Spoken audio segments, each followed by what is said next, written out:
All right, we're live, I think.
How do I like the MLM2? I love it. Honestly, yeah. For the money, I don't think there's a better, I would call low budget sim or low budget launch monitor.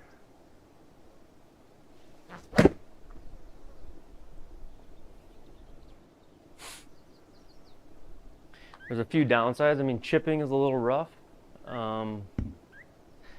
at times, and then occasionally on the driver, I think when the ball speeds get higher, I like to blame it for some of my wild shots. But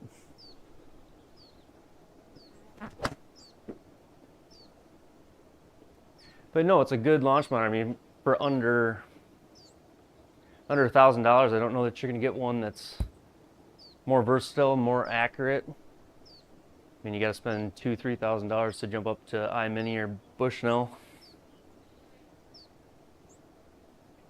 All right, let's jump in and play our round.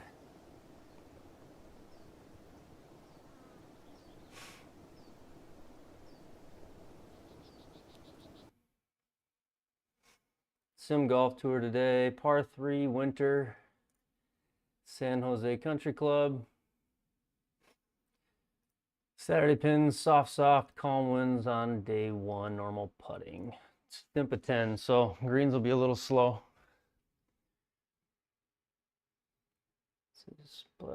Player data.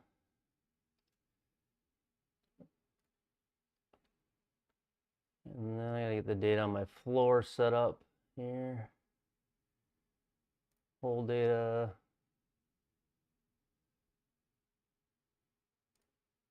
There we go.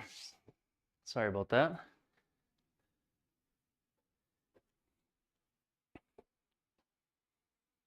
But I think it's worth it to save over something like Amiibo Plus. I don't think Amiibo Plus, I think if you're going to make a jump, it's definitely worth it to get into something like an iMini Lite or a Bushnell Launch Pro or even the old GC2s are phenomenal, where you're going to be in like that 2,000 to 3,000 range. I just think the data or the consistency you get on that and the ease of connections probably worth it. But I've had the MLM2 Pro for about a year now, and with webcam putting tied in and GSPro, it's an awesome experience for $700. They may get $200 a year in subscription fees, but and then GSPro is another $250 a year, but that's going to be no matter what launch monitor you get. You can hear me, right? Any validation there? My audio coming through? I think it is. Okay.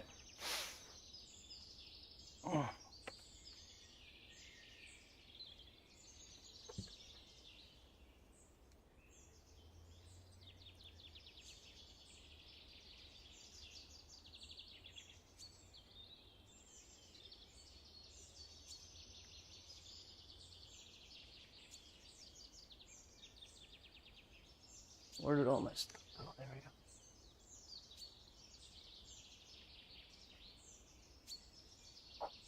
All right, so bogeys. Good luck with the round. Am I mirroring over? Yeah, so I mirror my impact screen over with OBS because honestly it's so bright that when I put just the screen on stream, I get really dark. So I do mirror it over. I think it looks better in the video quality too. So I just use OBS to overlay it. As you can see, like when I walk here, you lose me, I suppose. So, all right, 109. Uphill 9 yards. We're like at sea level too, so. One thing about these par 3 events though, is if you're using a lot of wedges, they just tear up these golf balls to the point where you got to get new ones a lot. Ah, my control box is dead. 1 second here.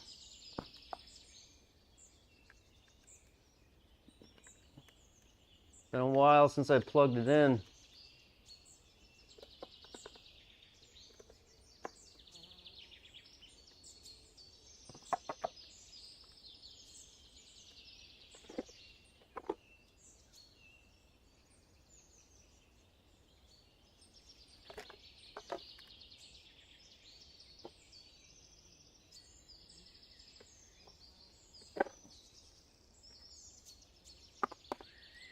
All right, gonna have to improvise here.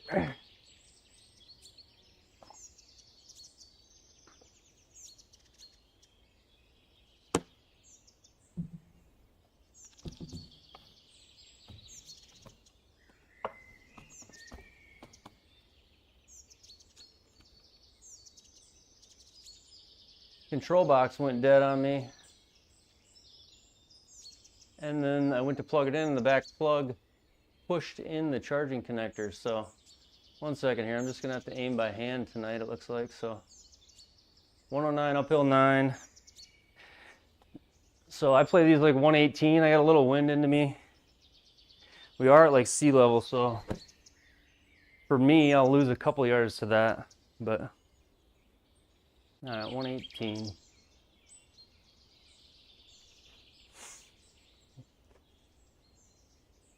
$118.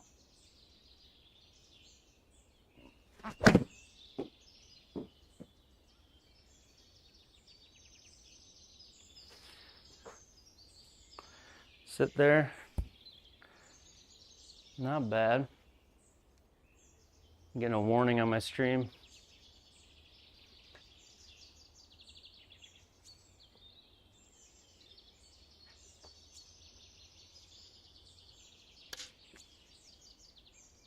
I gotta get this bigger. Sorry guys, don't stream a lot, so this is kind of new to me. Get this screen bigger before we get going. There we go.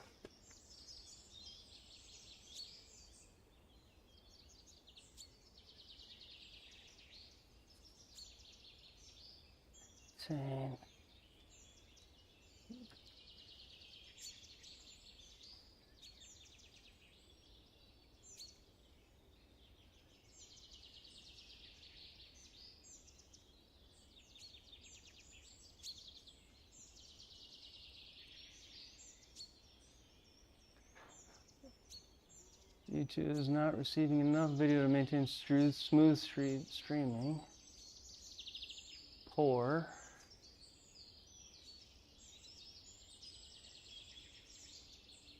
All right, we're just gonna give it a go. How is the video quality terrible? I got a yellow warning that just says viewers are gonna experience buffing.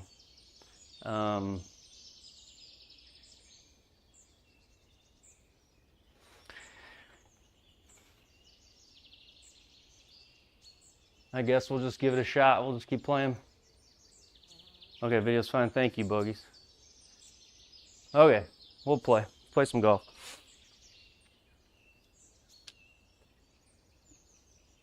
Got to move all my clubs around because I don't have a control box tonight. Kind of a bummer.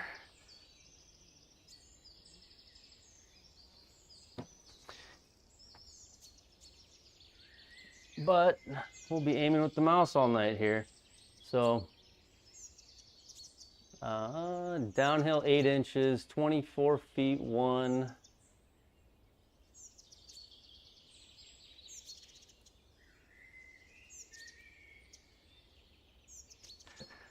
So we'll try this. It's gonna be a quick putt.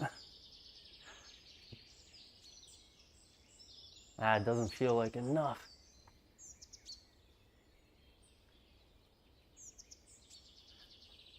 All right, downhill 24 feet, downhill 9 inches. Give this a tap.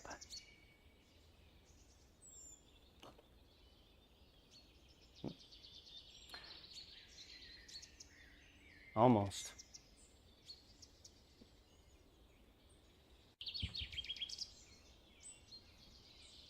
Got to make birdies in these events. The hard thing is the guys that win these events, looks good so far, thanks to you. Guys that win these events shoot, you can see on the side there, 21 under on 2 days. So this is day 1 for me, but you need like 10 under a day to win one. I've never won one, but I think my best finish is like 5th. All right, 124 uphill, 15.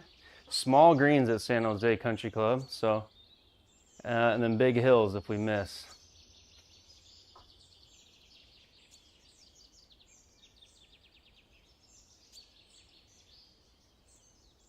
We are gonna play this like it's 130, 140.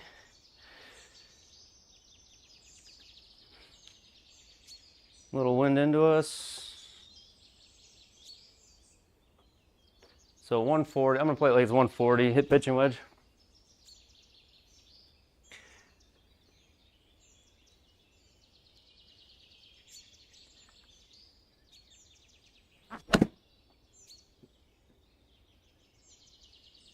Might have drew it too much. Sit. Okay.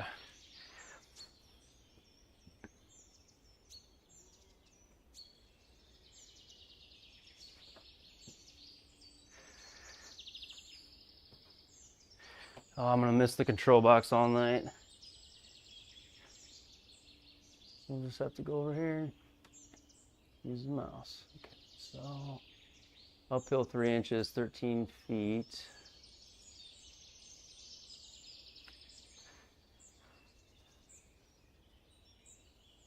Okay, 13.3 uphill slightly.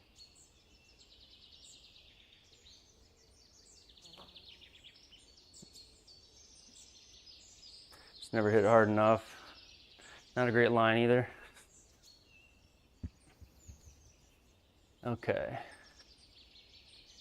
So all par 3s tonight. This is par 3 tour like the title says. I've been playing it for a while because I've just not driven the ball well in the sim and haven't been able to compete on the other tours. So this has kind of been my jam. It's been fun. I know a lot of guys play this just because it's tough in the sim if you're not driving it well. 156 uphill, 3 yards, 160. 160. Always got to check my clubs. Make sure I pick the right one.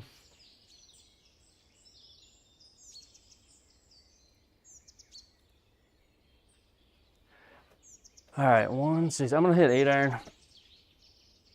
Naturally a little draw for me, so I usually am right.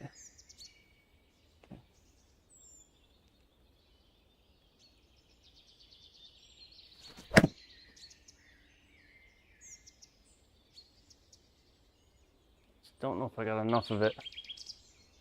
Oh yeah, there we go. All right.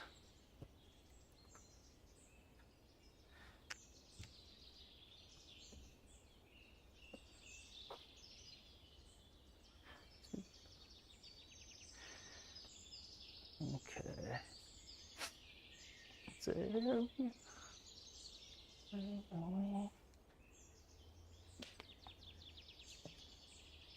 Gonna put the mouse keyboard here. All right, so uphill 1, 13 feet. Uphill 1 inch.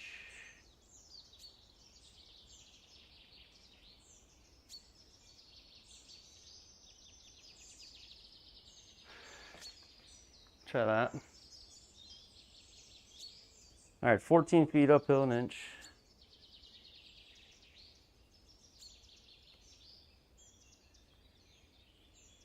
There we go. That's a good putt. So we are under par. Now that leaderboard is pretty awesome on the new GSPro beta, where it at least pops up, shows you where you're at. I think there I am, 1 under, 40th place, 20 shots behind the leader. Okay, 175 downhill 8, 167-ish, let's say. Wind with me. I think I can either go light 7 or I can rip at an 8.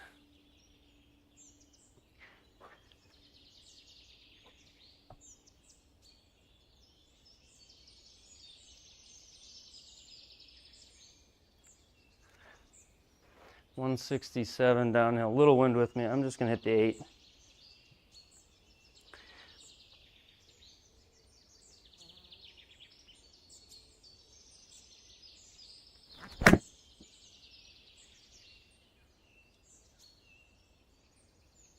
Too much draw. I swung so hard.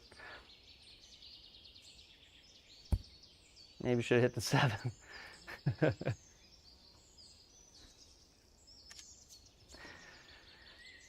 Good old ego has you wanting to hit the 8, huh? Okay, let's see here. 29 feet. We're pretty flat, but a lot of break.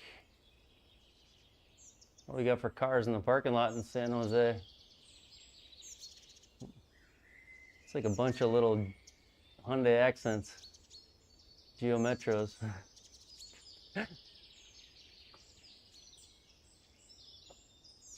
All right.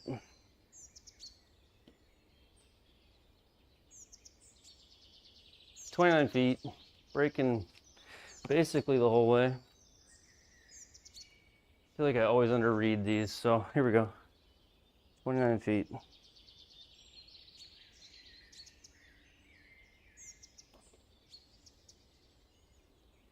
Brake. Ow. Maybe hit a little hard.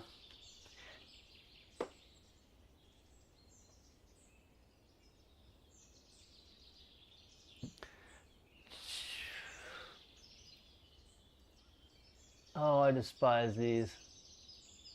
Because when you miss them, you're upset.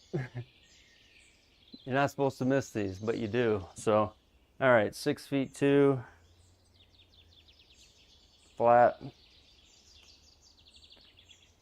Bang it off the back there, so.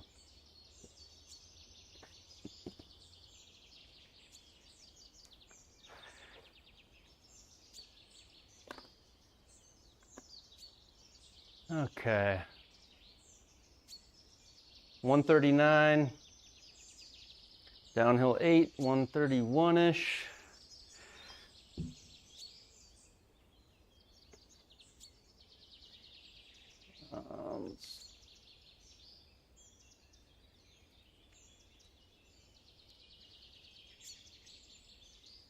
Really back to front with a false front, so we don't want to be short with a wedge or we're just gonna rip it off the green, but probably serves me to hit a more controlled pitching wedge.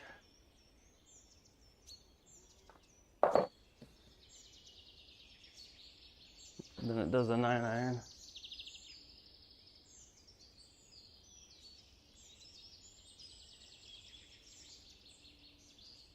Gotta relearn all these keys. I don't use my keyboard ever. I use the control box like always. Okay, 139 downhill 8. Pitching wedge here.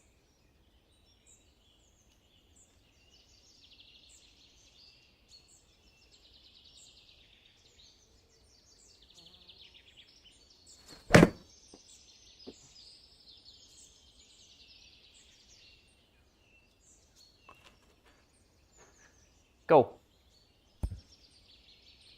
Stay, okay. As long as we don't go off the front. Oh, the control box. I went to plug in the charger on the stream, and like the little piece that basically the charging port, it's a 3D printed box by a friend of mine in the business, and I pushed the charging port into the box. I could easily get a screwdriver and take it out and fix it, but I don't want to do it on stream, so I'm just going to deal with the keyboard for now, I guess. Which will do, but I already missed the control box. So 15 feet, uphill 4 inches. Go there.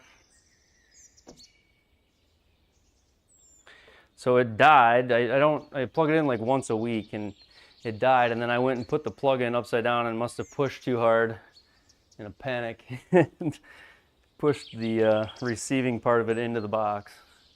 All right, 15 feet, uphill 4.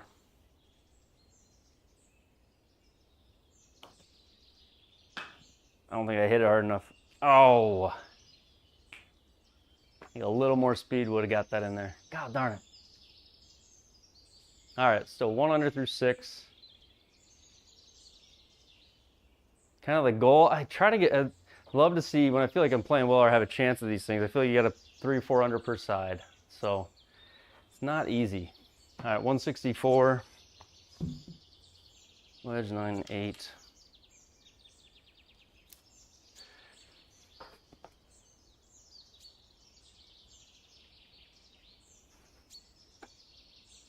All right, 8 iron here, 164. Wind off the right, and I draw it a little bit, so.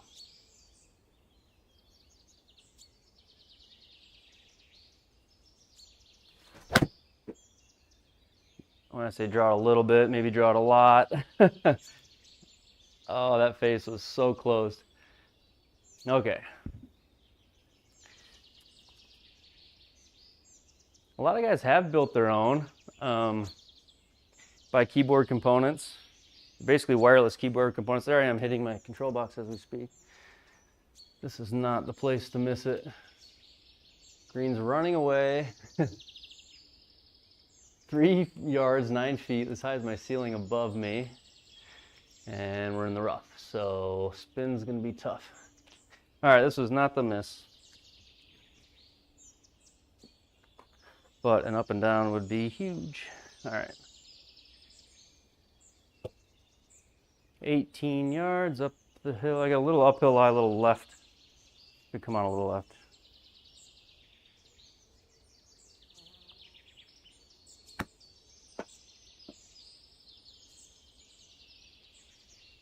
That's it. I don't know what else I could have done without risking being in the rough. I guess I got to putt at it. Got to putt at it, so.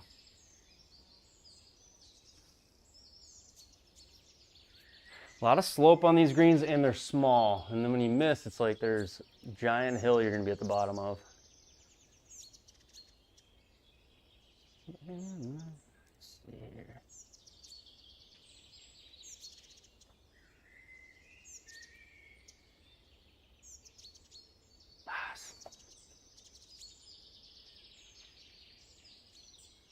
Always wonder if that last second one tap can make you miss it. All right, 20 feet uphill an inch here. Okay.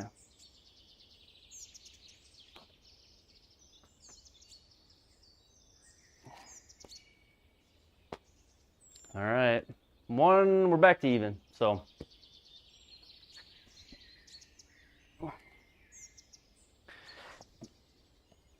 Back to even.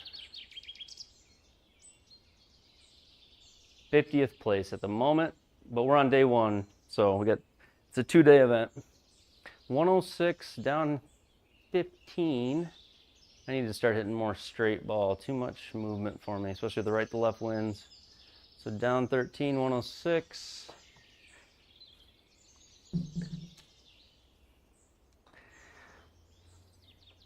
Get sand wedge, put a little less spin on it. There I am trying to use my control box again. Okay.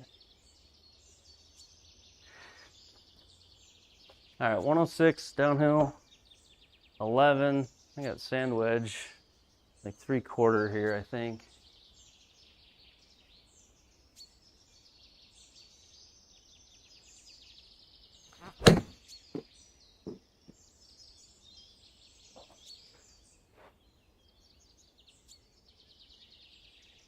Not bad, stay there. I need a circle though, the way I've been putting. I haven't made anything yet. All right, we'll take it.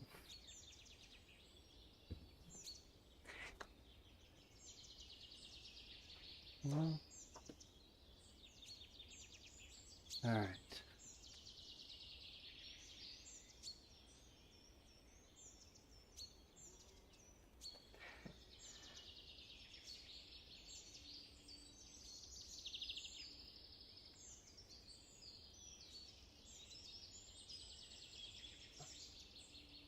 Okay, 16 feet, 11. All right.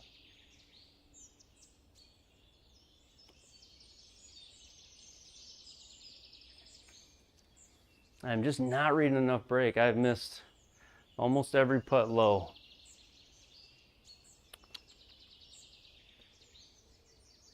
All right, 168.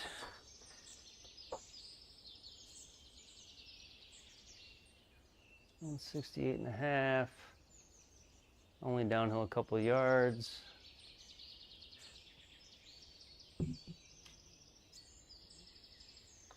Okay,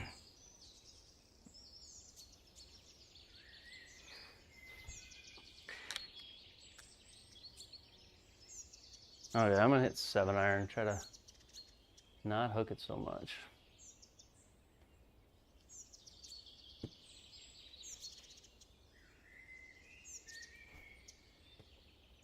All right, here we go.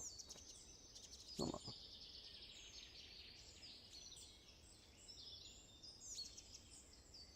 on. Didn't hook it. In fact, I blocked it. Come on, get out of the bunker.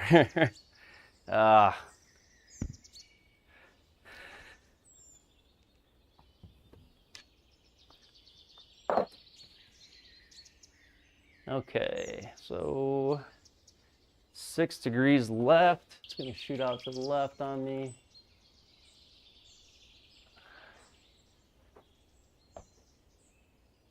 Green runs away and to the right. I really don't want to miss down to the right. It's just gonna run off. Okay. 11 yards.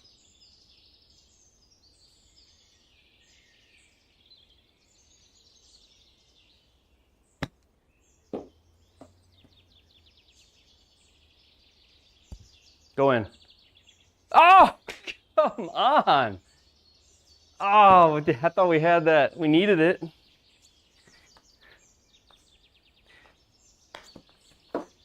That would have been awesome.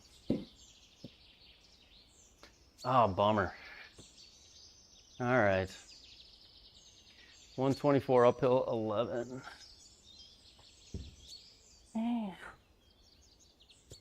Little wind into me. Yeah, pitching wedge.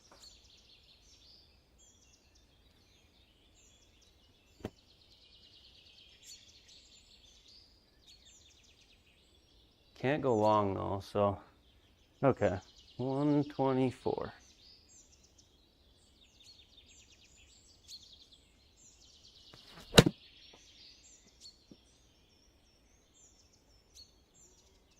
A little pull, but I think the yardage is gonna be good. Sit.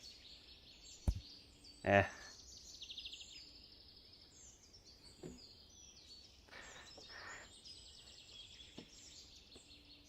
All right, let's birdie the 9th so we can turn. 1 under would be great.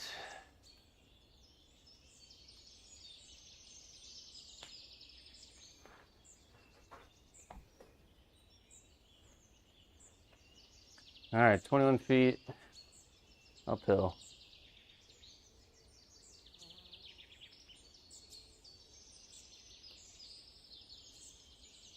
Come on. There we go. We did it. We turned 1 under. Gosh, that was like, that's scrounging out a decent round. Nothing spectacular happened there on that 9, but 1 under, we'll take it. So 176 downhill 5, 171 wind width. 7 iron I'm gonna hit.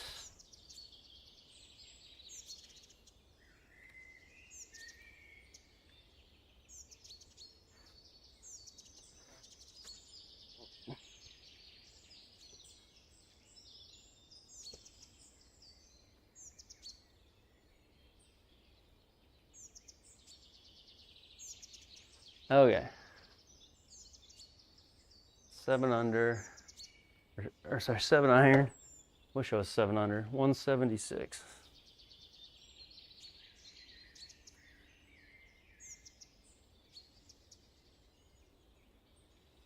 I think I blocked it a little. Come on. Not too bad. The wind might make up for that. There we go. It's actually not bad at all.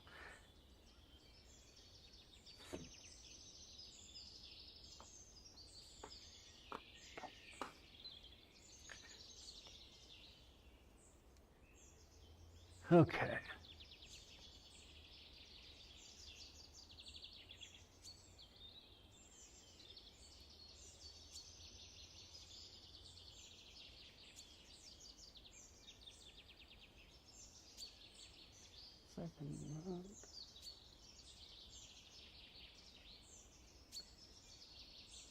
All right.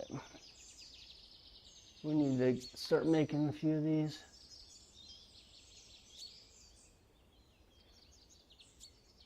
Uphill 2.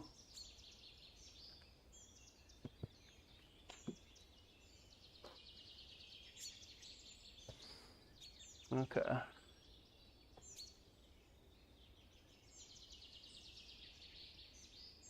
I think that's enough. Yeah. All right, 17 feet uphill 2.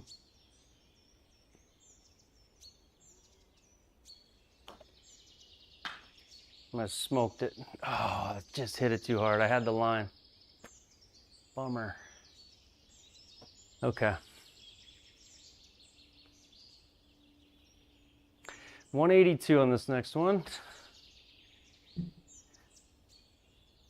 There's that leaderboard. We're 42nd place.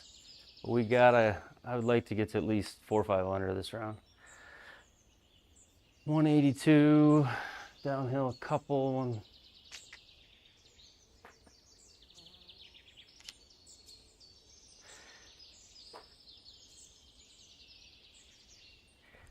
Seven iron.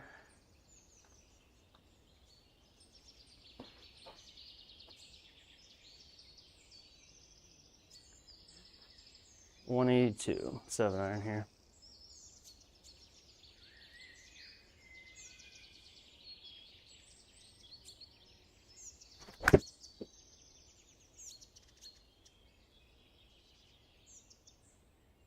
Be good.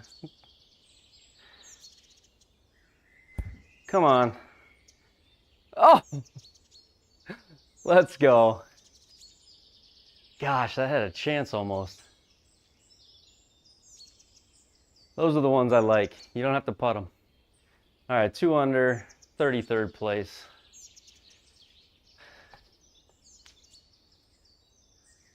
All right, 125. I have no business missing to the right, it looks like. Left, it's gonna suck short. So we're uphill 10 yards. This is like 135.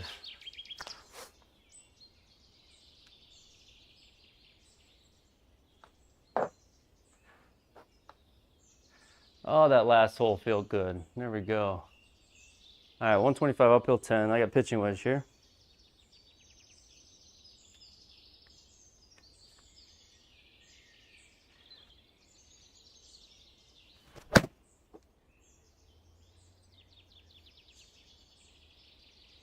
Be good.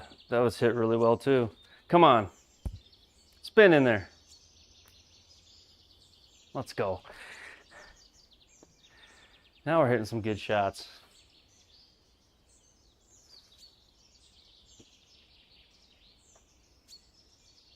Okay. Control box does not work. Never mind. Oh, downhill, and this thing looks like it's, honestly, like it's brutal.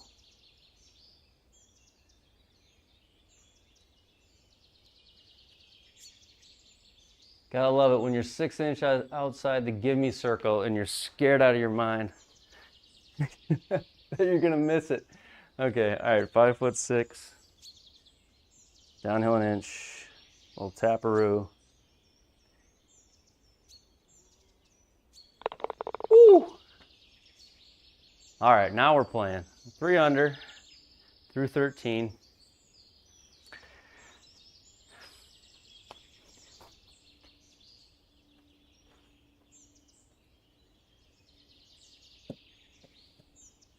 Three under through 13. Let's see here. Then the box does not work.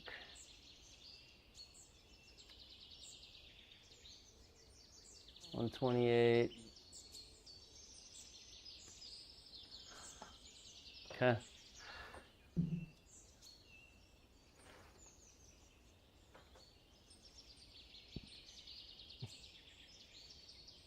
Very similar shot to the last hole here, yardage wise. Pitching wedge.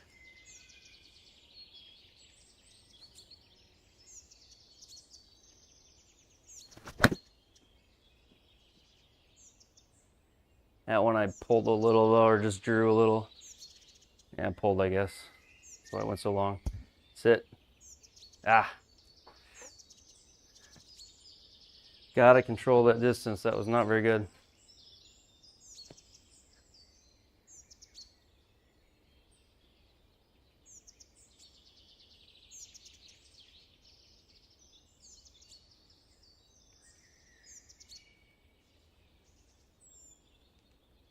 Every 10 feet, does it break a couple inches maybe? So we're at like 6, 8 inches total. Try that.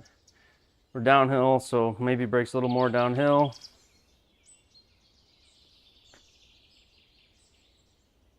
I don't know if that's enough. All right, downhill 7, 33 feet. So I'm gonna putt this like it's like 25. Let it roll down.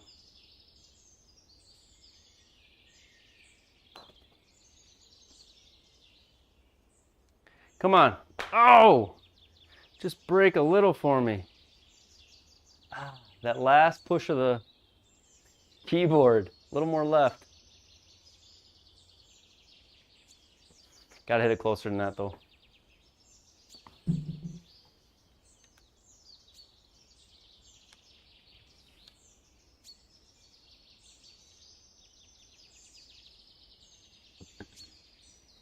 Nine, wedge. We need an 8. No, we need a 9.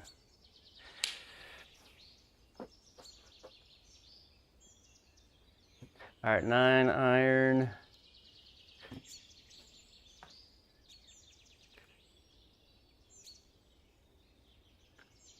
$146.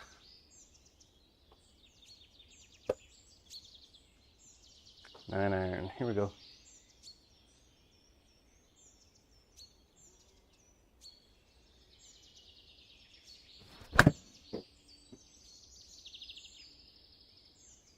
It's got to go a little, but it was hit pretty good as far as line. Get up.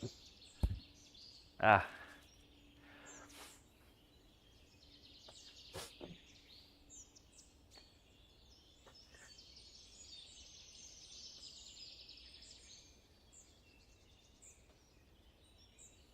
Okay, actually, we got a putt that doesn't break a mile for once. So left, that one's going left, and our right near the hole. This thing wants to be fairly flat, but it should move at the beginning on me. We'll try that. All right, 15 feet, uphill 5 inches.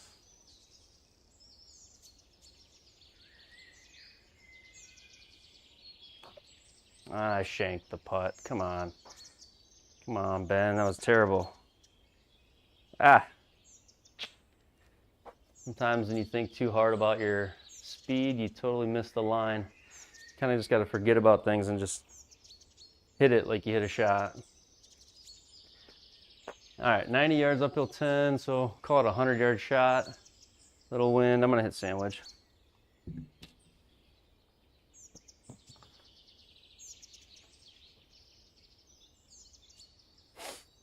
All right, 90 yards. Little wind. Yeah, sandwich here.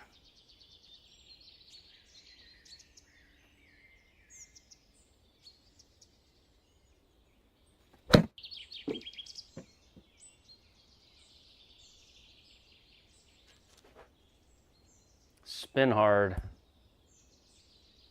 Come on. Oh, we can see the hole. We can at least see the gimme circle. Downhill 4 inches, 11 feet, so this is going to be extremely fast. Something like that.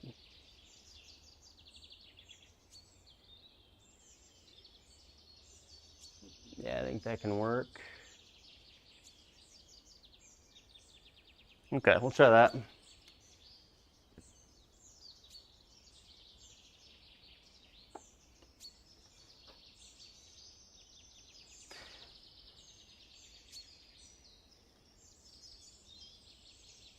Come on, webcam putting, pick up the ball. All right.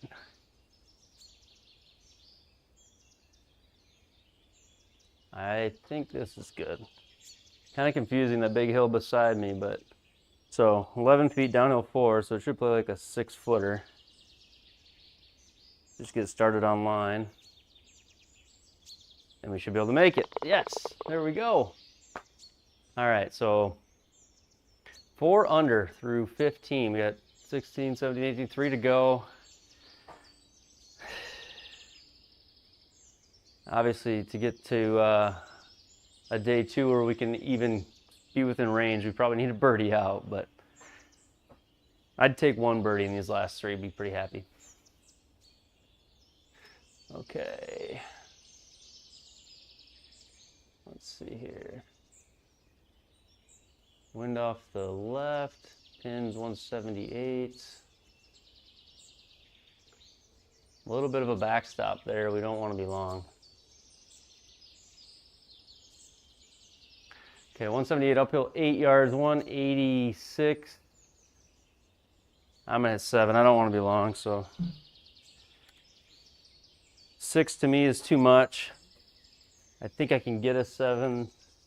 Yeah, 6 to me is too much. I think I can get a 7 there, but gotta swing a little bit harder on the 7. But I think we can get it there. All right.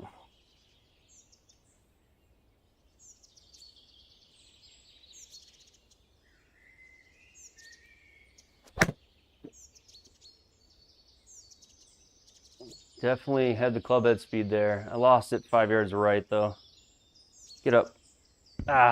123, 95 on a 7-iron, 95 mile an hour on a 7-iron. I swung hard, just didn't get the face shut. Launch angle, 1 to the right, spin to the right. All right, let's try to hole one out.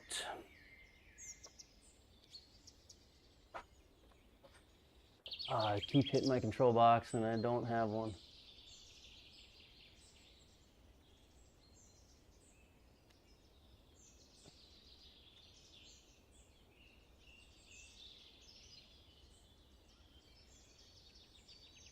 All right, it's gonna come out left because of the lie and then a little break to the left. So 18 yards out of the bunker.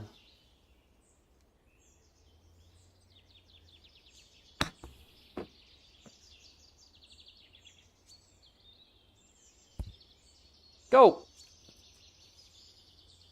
Would need another yard.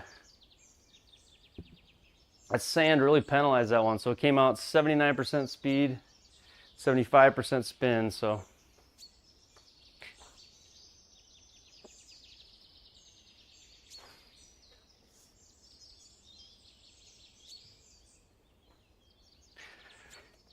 All right.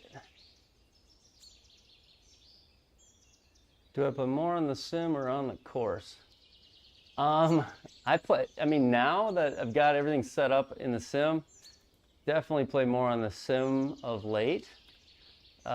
Just mainly because of time and convenience. I mean, I've got kids and job and all the stuff we all have, so being able to come out here at night, I've really enjoyed having the sim set up just to be able to get out and play and not need 4 hours to do it. All right, 7 feet flat.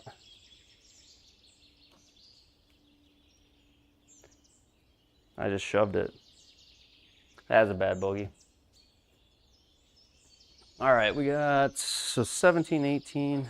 Give me a short hole. Give me a short hole, and it gives me a 200-yard hole behind a tree.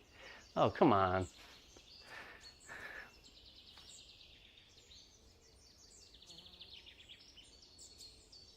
So if I go all the way to the left, can I clear this tree? Probably not. I guess I got the wind with me.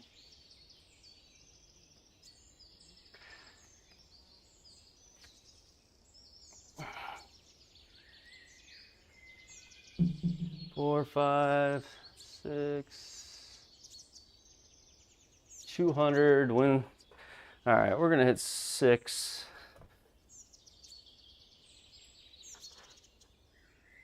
I think I just might need to hit a little cut, I guess. I don't know if I can clear this tree. What a weird spot for this hole.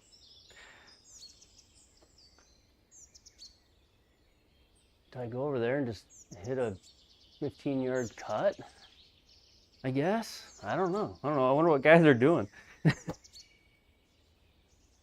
Wonder what the guy that shot 11 under did here. Okay, we'll try to hit a cut 6.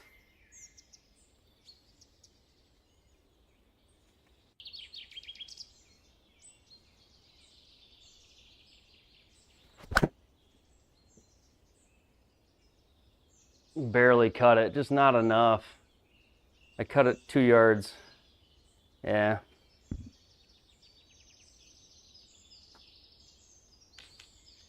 I don't know about that hole. That was definitely a goofy tee box for starting spot on the par 3, but maybe it's meant to make it more challenging.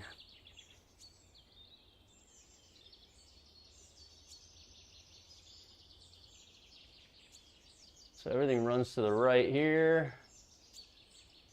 Not crazy though, but all right, 30 yards.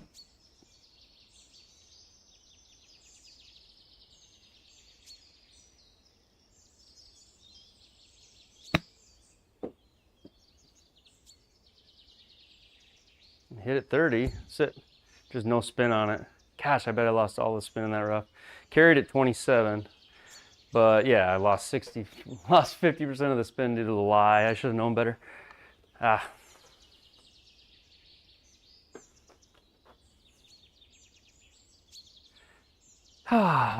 Wanted a birdie somewhere in my last 3, and I might end up with a couple of bogeys. Let's see if we can make this, save this par. Downhill an inch, 15, 14 feet.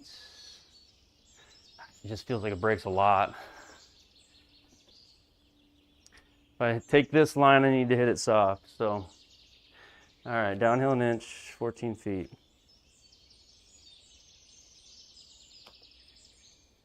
Come on. There we go. That was huge. All right, we're still 3 under. Never give up, I guess. 156, 400 would feel a little better. Downhill 4, so 152. Gonna have to hit a good one here to make birdie. JY. We got a backstop off the right.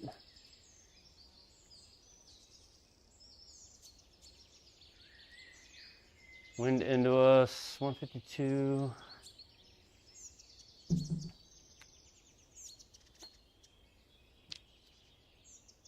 I think this is either hit a hard 9 or try to hit like a 90 or 85% 8. I'm gonna go with the 8 here. see if we can't just hit a good one on the final hole. Come on.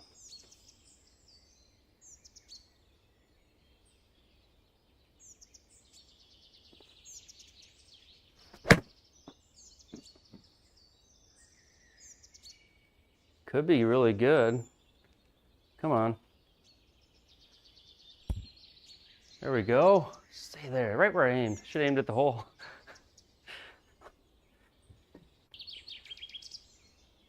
All right, come on, let's finish with a birdie. Make up for this nonsense here. Downhill 3 inches, 12.5 feet. Again, these greens just, even for being only on stimp 10, they move. I wish I could see the ball. I feel like I can't. J doesn't help. F3 does, oh, it shows it there. Yeah, downhill pretty severely. Well, we'll try this. Downhill, 12.5 feet, breaks 3 inches.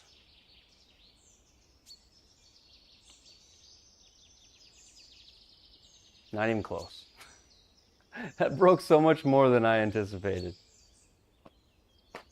Okay, so 51, which is 3 under. We'll play round 2 here quick, and 3 under puts us 27th after the first round. Looks like if you can get to double digits, you make top 10. So let's jump into round 2 and see if we can't put up a better round. Although I think round 2, usually harder conditions, like breezy. We'll go to our golf tournaments, par 3 winter tour, play round 2. So Sunday pins, so they theoretically should be harder pins, although that's not always true. 5-foot gimmies, normal greens, 10 on the stimp with normal putting. Yeah, breezy wind. So breezy wind. So it should be a little harder, I guess.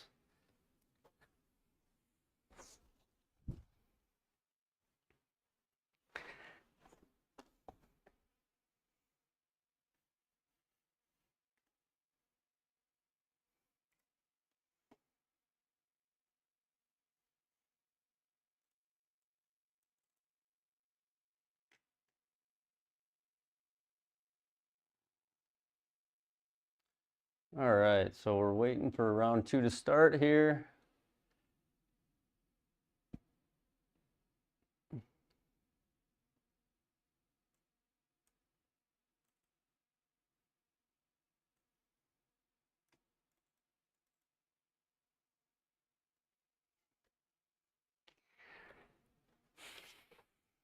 Need a little water.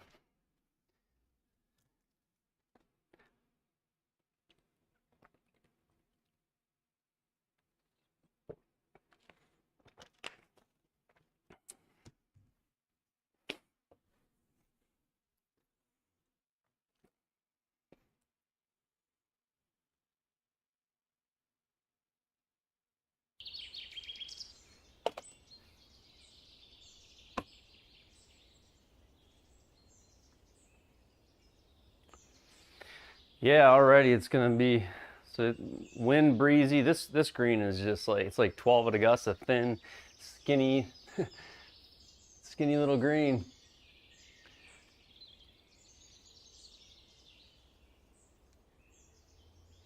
Skinny little green. Okay, let's see here.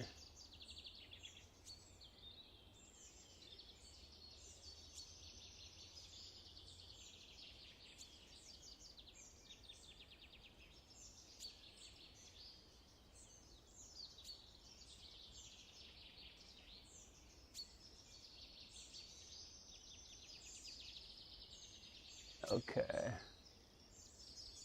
All right, round 2. We were, what were we? 3 under in the first round? 3 or 4? Already forgotten. It happened 2 minutes ago. So 116 into the wind, 10 miles an hour, uphill 10 yards. This is where the math on these shots gets hard, honestly. It's so uphill 9, so like 127, into the wind 10. So do I play at 135?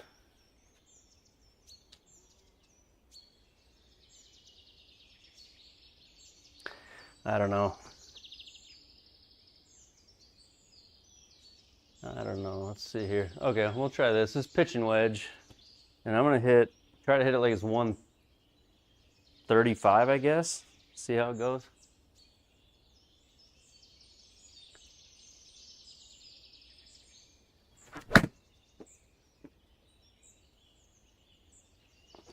Hit it well. We'll just find out if that is the right yardage or not. Oh, come on, sit there. All right, not bad. Wanted to hit at 135. I hit at 131, carried 119.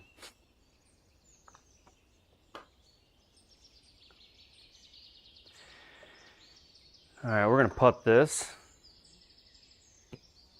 Roll box does not work. It hasn't been working for an hour, but I can't figure that out.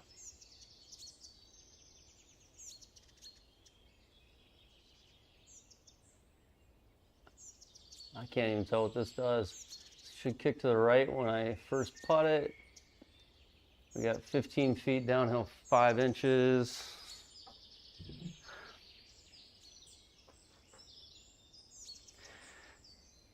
So it should be fairly fast once it gets on. 15 feet downhill, 5 inches. Get lucky here, come on.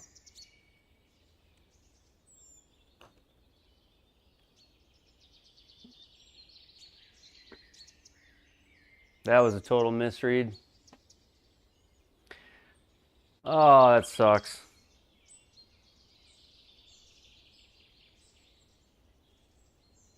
So I hit that probably like 3 miles an hour, which is like a 10 foot putt. And I had a reading on the webcam putting, which almost never fails me, of 7.6 mile an hour ball speed there.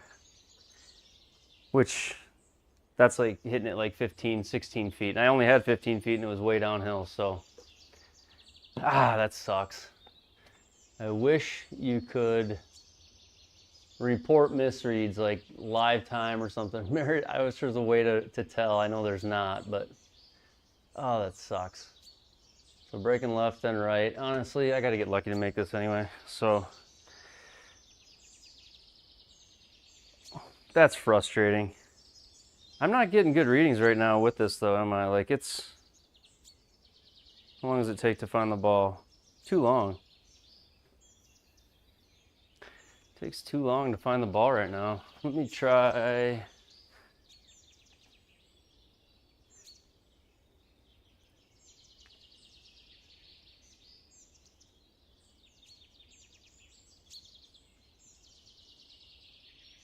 There, that should help. My lighting, I think, is what has to do with it.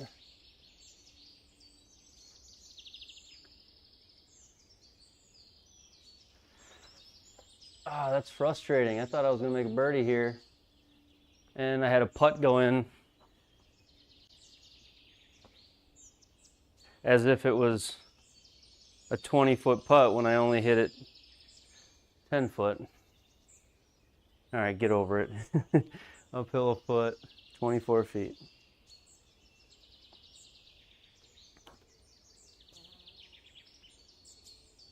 Go! All right, so we bogey the first.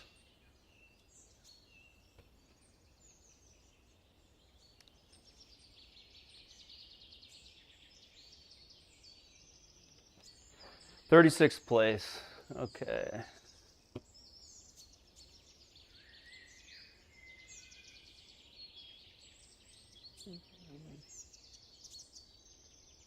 Uphill 15, 126, 141. Little wind into us.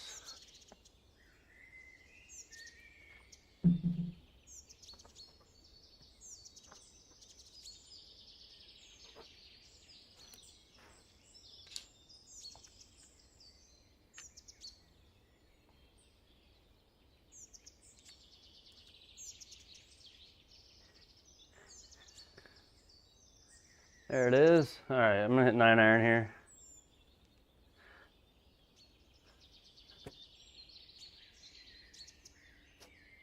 Nine iron. Play this like it's 150, I suppose.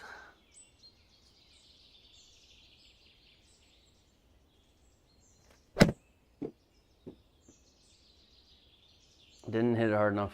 Go. Go. Oh, maybe I did. Go in. Oh! Can you imagine? Gosh, I'd love to get a hole-in-one. I haven't had a hole-in-one sim. Hole-in-one in a sim or in real life. I shouldn't say I haven't had a hole-in-one in a sim. I haven't had one ever. All right, so bogey, then birdie. Number 3, 163 uphill 3 yards, 166, wind with us.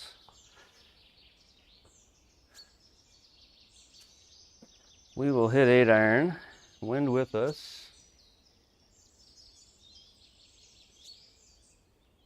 I might not need 8-iron here.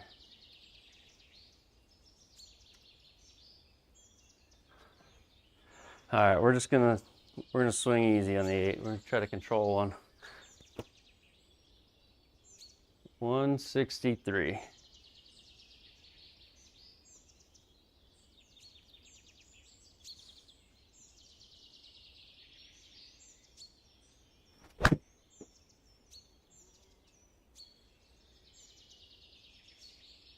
I like it.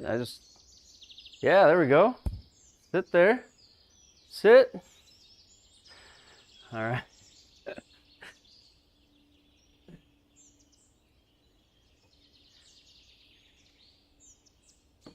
Radius. Okay. First dot goes left, so it should, let's give it an inch left and then barely going right. All uphill. Is that enough? Okay, 3 inches uphill, 20 feet. 20 feet.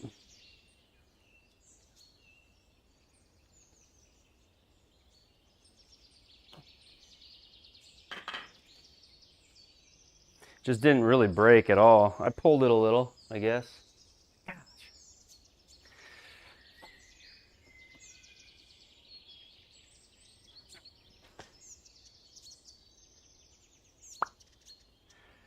All right, 3 under, we're 27th place. We're not going to catch first place this week, but see how high we can climb up the board. 174 down, 8, 166. Wind helping.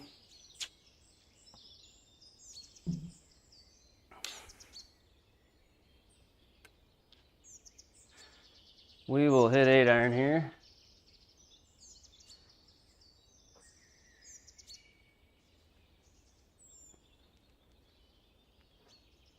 Wind off the left. Allows me to just aim right at it. I think, if anything.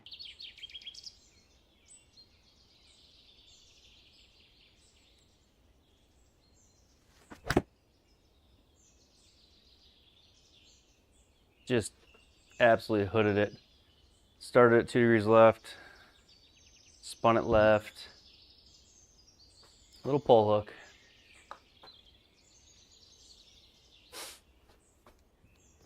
Okay. 16 yards.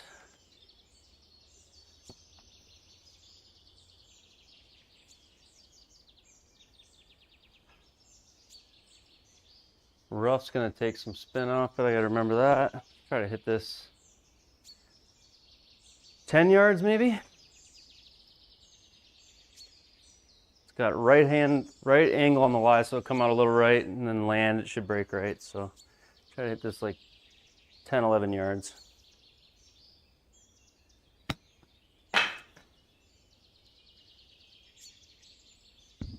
Sit.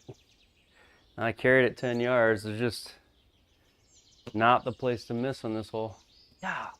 Again, the rough around here is brutal. Took off 50% of the spin.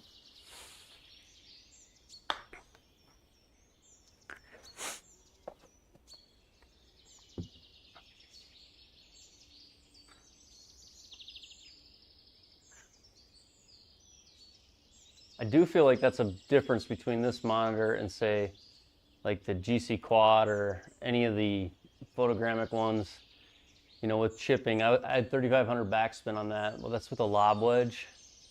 And I get it, I'm only hitting it 10 yards, but I do question how the MLM reads chipping. It's tough for these lower end launch monitors to read low speed shots and give you accurate depiction. But that shot there, it looks like it's just, really it's the 40% spin it took off of it from being in the rough. All right, gosh, that's way too much. Am I crazy? All right, 26 feet, uphill 4 inches.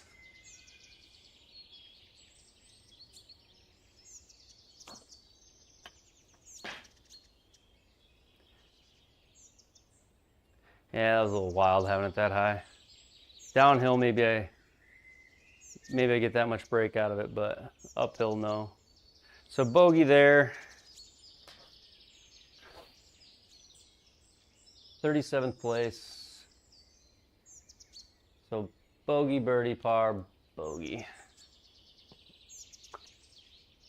All right, 143, pins on that back edge, downhill 7, 136.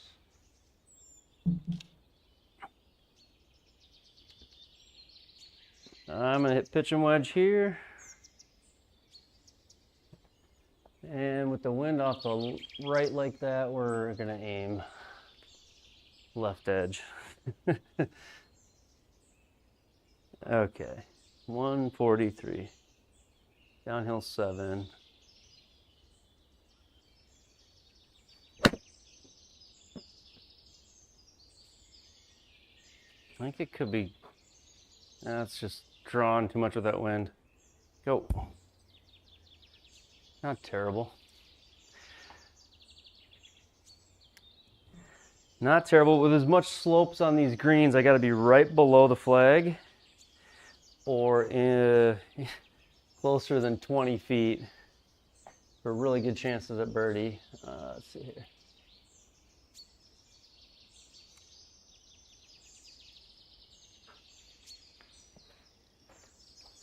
All right, 21 feet.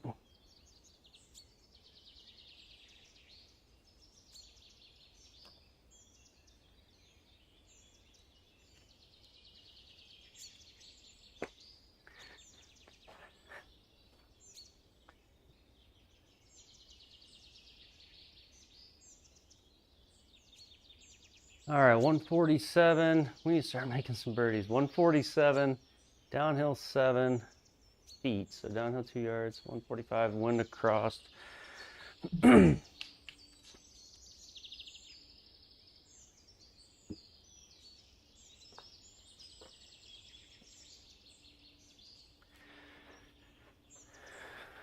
use my... Okay.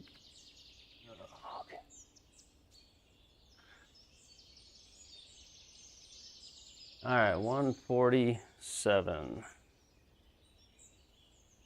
9 iron.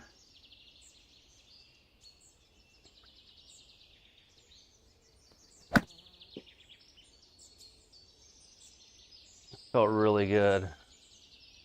Come on. Be there. Sit a little. Oh, that was a good shot.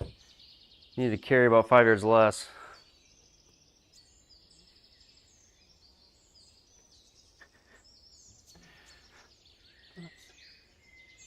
Makeable though.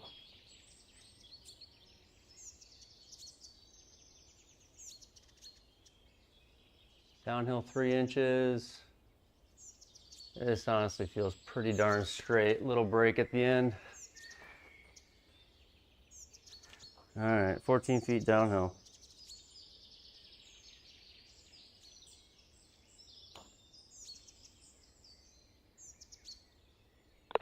There we go. Oh, birdies feel so good. All right, so back to even now. Back to even on the tournament. That puts us 3 under overall, 28th place. So you guys probably can't see that leaderboard pop up either. I wonder if I remove this, you could. Maybe?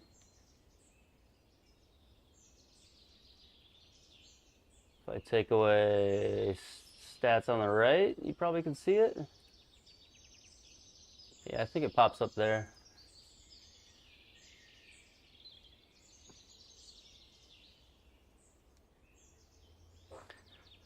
You let me know if you can't see it or if you want to see it, but 117 downhill 11, so 1-0 wind cross, 110.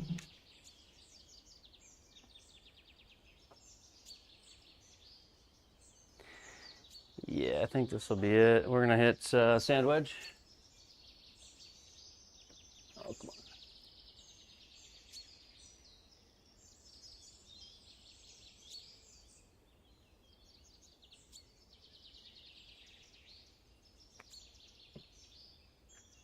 All right, sand wedge here.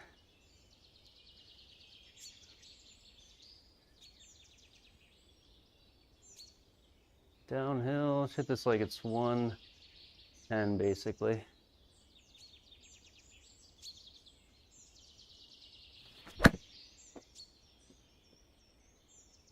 I hit that too hard. And wow, spun left. I did not feel that left. Okay.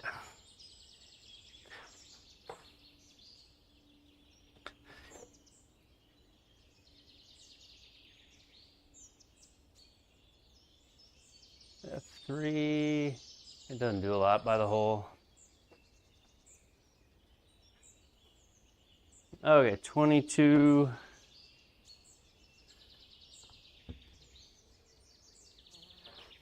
yards out of the rough. Remember, that's been penalizing, so let's see here. Should roll out.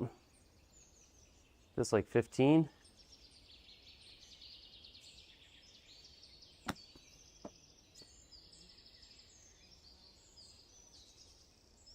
Go in. Oh! Come on. Oh, that would have been sweet. No love tonight. Okay, even par. 171. Downhill a couple yards, so 169. Wind helping. Yeah. We'll hit 8-iron here. Aim a little right, ride that wind in there. I can't be long though either, so I don't want to be long, I don't think. No, not necessarily. Skinny green. 171, wind helping a ton. Why is my putter out? Last thing I need is for it to send in a fake shot. Still at shot number 1 here. Okay, 171. Probably playing like 160 with this wind, maybe. So easy 8, really easy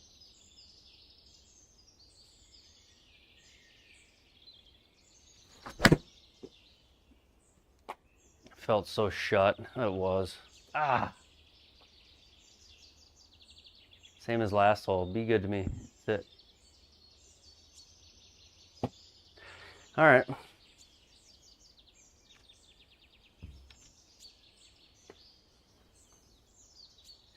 It was not a good swing. Just lazy when I'm trying to lay off of it a little bit. I don't finish the lower body and just rip around it. Okay, so 21 yards. What is the carry to the edge of the green? Carry is 15.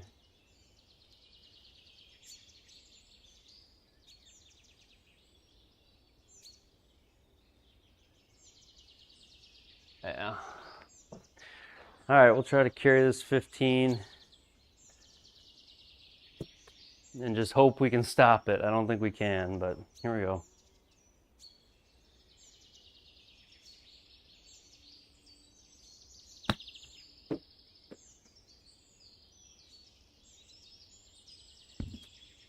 Get in the circle. Come on. That was get out of jail right there. That was get out of jail right there. All right. 126. There's that leaderboard. 28th place right now. We've got 10 holes to go. We're 3 under on the tournament even today. So 126 uphill, 3 yard, 129, wind into me. A little bit, we'll hit wedge.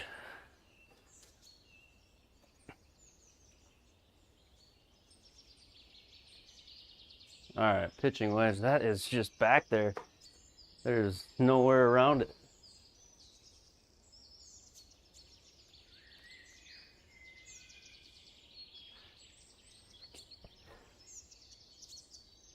Yeah, well, I know we got wind in and pushing right, but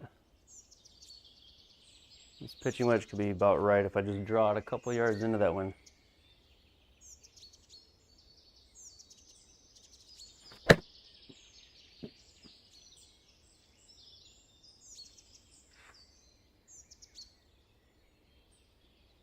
Too aggressive. Ah, sit there. Now these are the ones that are hard on an MLM2 Pro. These are the ones where it's like you got to hit it super soft, and these launch monitors aren't necessarily built that well for the short chips. But the MLM does pretty good. In the recent beta, honestly, it's been doing really good. I can't play GSPro on the beta. I've got to have the official, which should be a couple weeks away. But I want to hit this. I think the shortest chip I've even ever hit on the MLM is like 3 yards, and that's about what I want to hit this. Because, see here, 4 yards would just get it on the green. Probably all I need. 4 yards, okay.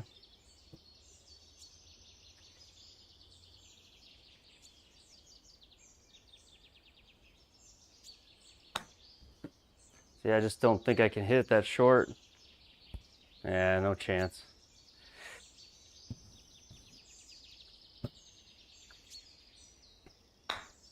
So you missed the green by a yard, and it's just penalizing. Ah.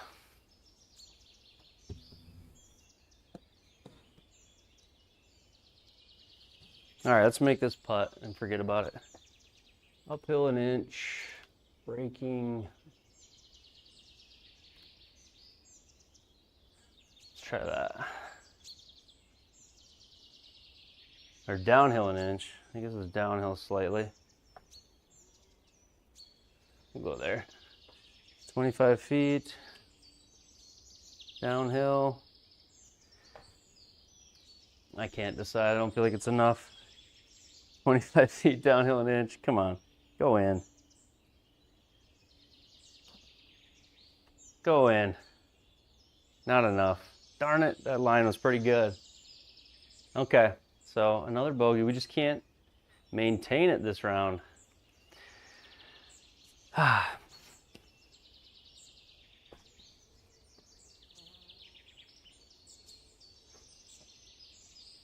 $183, downhill 5 yards.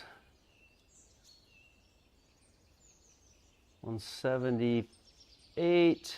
That pin is in just a tucked little spot there. I think I'm gonna hit 7 iron.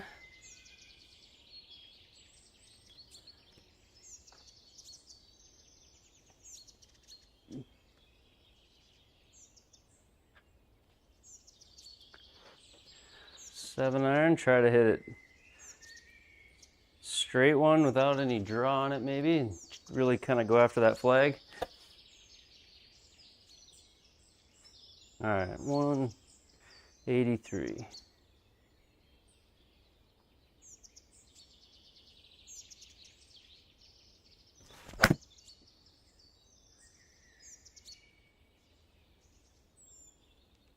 I drew it, and the winds, yeah. We're on the green. Not the easiest pin placement there.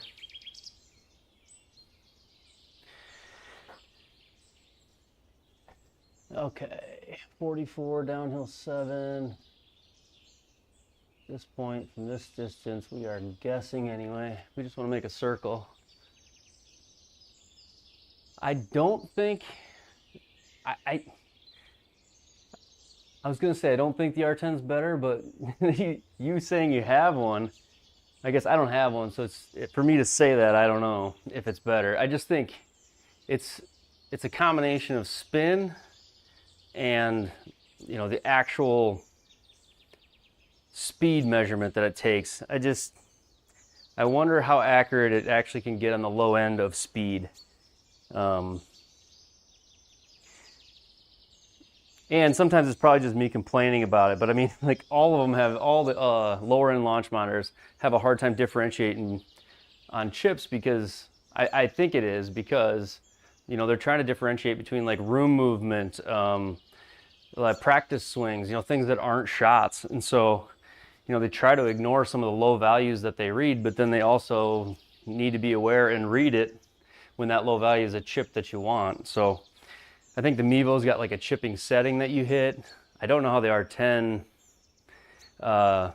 handles chipping. I guess I haven't heard anybody necessarily complain about it, but you know, it's been a tough, on the MLM2 Pro, it's like, it's hard to chip something under, you know, 5 yards. And when you do, it's like there's no spin on it. And so it's ultimately the end result is like a 10-yard total shot, even on like little chips. And then if I were to land one like short of this cup in front of me, that's 2-3 yards here. It a lot of times doesn't pick it up, but I just saw a couple of videos out recently where the beta testers are saying really good things about the MLM2 Pro's most recent firmware update for chipping. But all right, 44 feet, downhill 7. Hit that like 35 feet maybe. Come on, go in. It's a lot to say. It's not on line, but it's a good putt.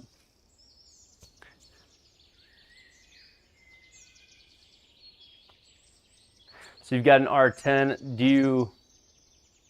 I had a horrible time with the R10 for chipping. I think some of that has to do with projector interference. And then some people also had interference from like their cooling units with the R10, I remember. I'm on those forums, but I don't own an R10, so it's hard for me to really confidently say what that's about. I really only complain about the MLM2 Pro's chipping when I make a bogey. So, you know, it might just be my crutch of an excuse sometimes, I don't know. All right, 185, downhill a touch.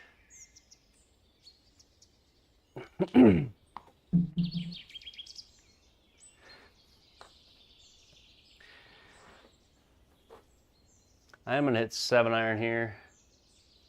This is a tough pin. I don't know, there's not a good way to get a ball close, really, especially with this wind.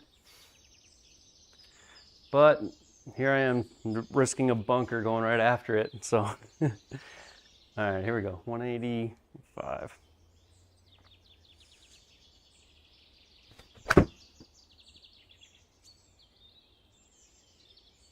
I didn't risk it that much. That's got a lot of draw on it. Sit there. Yeah.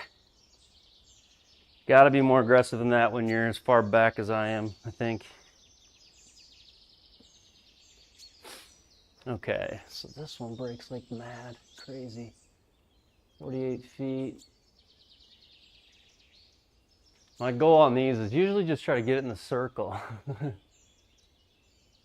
Always wondered if the club being metal throws out the Doppler. I think it does. I think that you're right. Because, I mean, like if I were to take a practice swing like that, like on the MLM2 Pro, the infrared on it will flash. And that's because it's saying, oh, a club's moving. And then it's looking for the ball too. So when it sees, it flashes because it's taking a reading, but when it doesn't have a ball moving, and then it cancels the reading and doesn't send it. So on a normal swing, it flashes and then you hit and it sees a ball move and it calls that a shot, reads the club head and the ball. So I don't know. It's just like, it's trying to differentiate between, like if I move slow, there's no infrared flash. And so on a chip, you're moving slow. And how does it know it's a chip? I mean, there it went, but when you move it for a really short chip, you only move it like this fast. I'm not getting an infrared flash. So it's like very difficult, I think, for the software to differentiate between, did he try to hit that, or should I ignore it and not send in a misread for him, you know? Yeah, the R10 with the heater. Yeah, I've seen a lot of guys put like tinfoil over, you know, heaters, and I think because they're infrared, is that why? The infrared messes with it, a lot of those? Or is it the sonar coming off them, like for temperature sensor? There's something up with heaters and ACs on the R10. Okay, 48 feet, downhill 3. Try to get the circle here.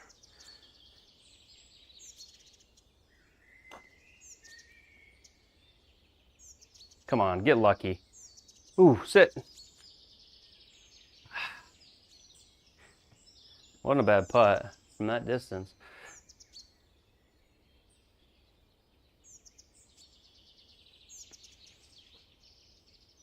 All right, 7 feet. Am I giving this enough? Does it break more than the outer edge? All right, 7 feet uphill 1.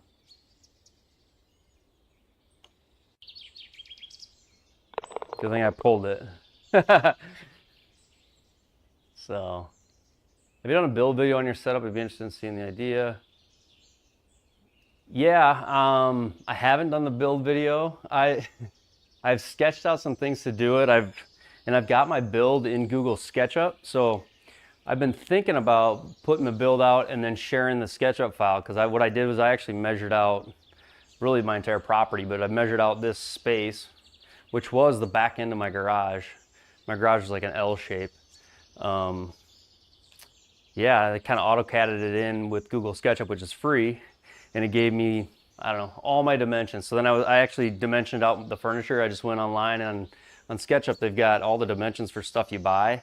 And so I laid in like the flooring, I laid in the screen, I laid in all the furniture just to figure out what would fit. And then I started my build. So, and that was a big deal, kind of having everything in order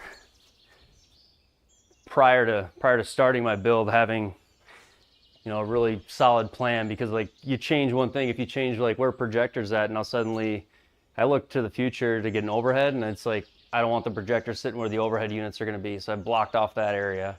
And then for my rear Doppler one, I lined up like my rear doors of my room to the center of the screen so that I could mount the MLM to the door and it would be right on the center line. So like when we installed this door, it was like, get it plumb, get it square, because I'm going to use the door to line my launch monitor. So like little things like that have been huge for my setup, just to think about before I started building. And like I have a double door here, so if I would have thought it off wrong, I wouldn't be able to walk through the one door leaving the launch monitor on. So just little stuff like that's kind of like been huge. I do need to make a video on it. It's just like, it's somewhat overwhelming, honestly. I did the flooring video. I want to do one for the screen, and then I thought about an overall video for like the room dimensions and the build, and maybe even just a tour of everything. So, all right, 130 uphill 10, so 140 into the wind.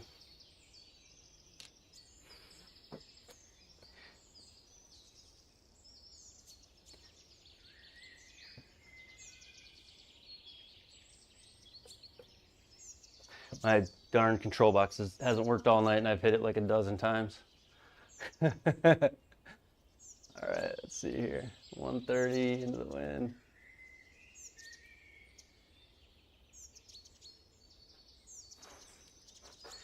Okay, so I'm playing this like 145, so 130 uphill 9, so 139 into the wind, 145. I got a 9 iron.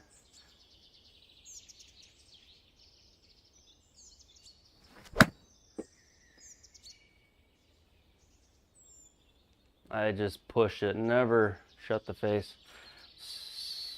Right club, just ball started 2 degrees right and spun a little right.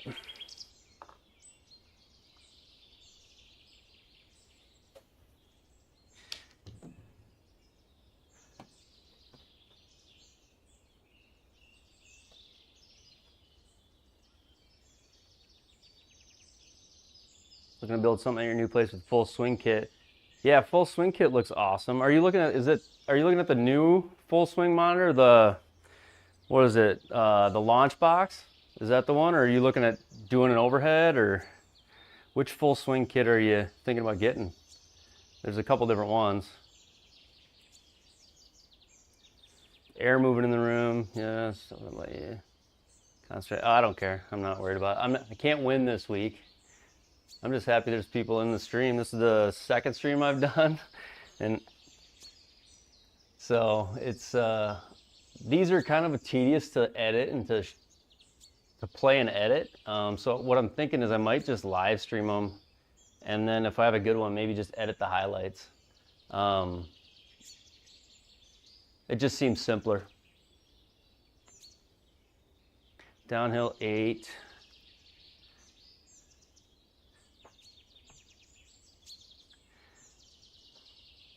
$29 feet, downhill 8, 21. Okay, so this would just be all luck, honestly. Come on. 21 feet.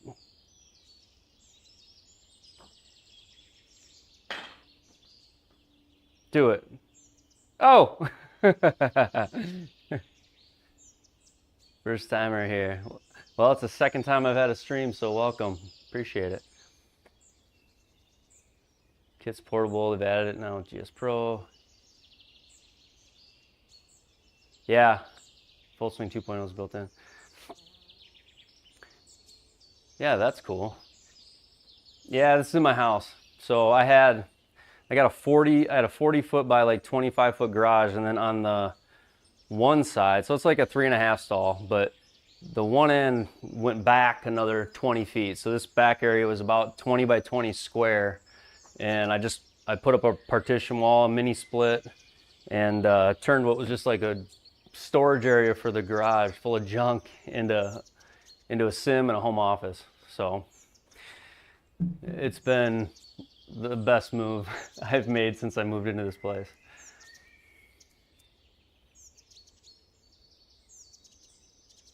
Not many videos on the indoor kit usage. Yeah, that's for that portable kit. Yeah, I think they just came out with it, didn't they? 20 by 20 is what we see.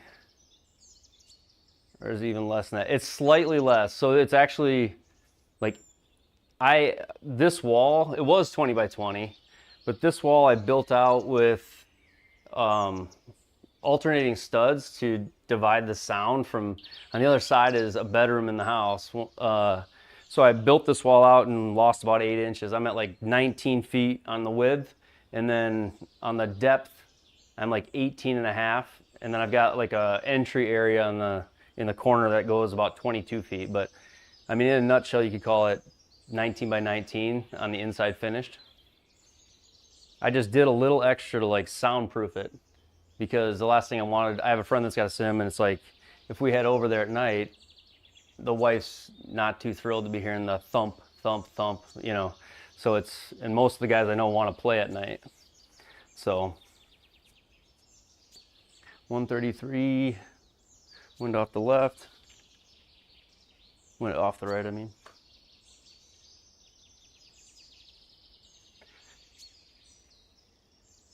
Gosh, I guess these are the Sunday pins, right? That thing is just, and then the wind is in the perfect, difficult spot for a guy like me who draws the ball. You get the wind coming off the right and the pin just on the edge of the green like that. Pitching wedge.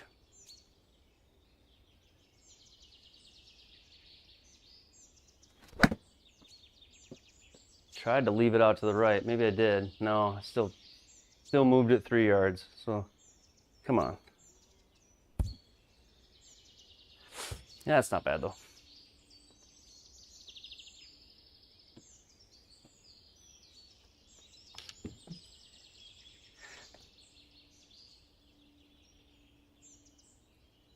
Kicks it right for the first couple dots, and then left at the end. Downhill 7.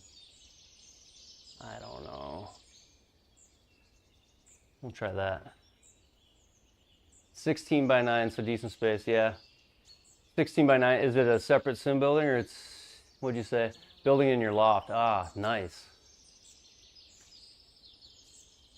iMini light. I would love to get an iMini light. You like it? Is it temporary setup? Yeah. Full swing came out December. Outdoor setup until about 6 months ago, yeah. You're righty, I'd be nervous to shank the monitors over there. So I have this, I don't ever show it on stream, but like when my kids play or even when I have guests over, I do it to protect them. So this actually comes out, and that's just like a slide curtain I built, and it saves all that. So like when I have guests over, I actually do pull that out, but as a right-hander, for me to miss over there, funny story, the second day I had this all set up, I was sitting on my desk and my son, who's 4, was out here hitting balls, and he missed it, and then he got frustrated, so he just went down and hit it again. And the center screen on my desk, I'm sitting there, the ball goes right past my face and just shatters the center screen on my desk. So it has happened. I have lost 1 screen since I built it. But that all hides behind there. But I do have a way to keep that from happening. I just don't have enough room for a lefty, but I kind of surveyed all the guys that I have over, all the buddies I've got. I don't have any lefties, so I didn't do it. I could, if I move this couch, get the mat that's 1 wider, or if I get an overhead unit, I could go with 2 strips and the lefty would just be offset a little bit further to that side. So, all right, let's see if we can make this. Oh, we already picked, didn't we? Okay, 18.5 feet, downhill 7. This is like a 10-foot putt.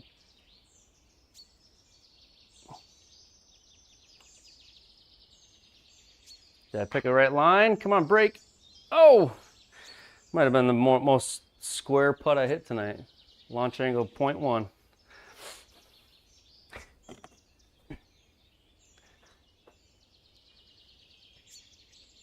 Going with the Unicore IO2.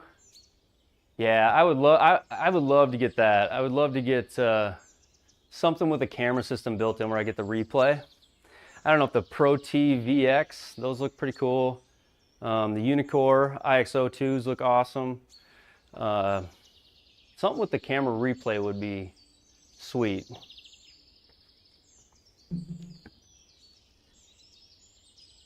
For me, it's kind of in the plan for later this winter to upgrade monitors from the MLM2 Pro. I'll probably keep it and still use it. I use it outdoors quite a bit, but I would like to get an overhead unit soon.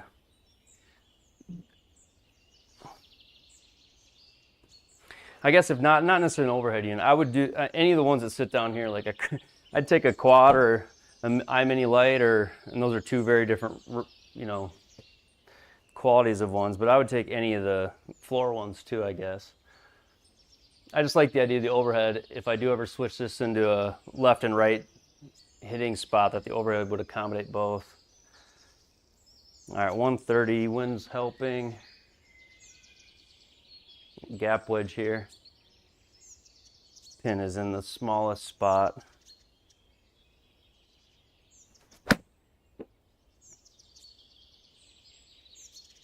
That should be really good if the wind pushes it right for me.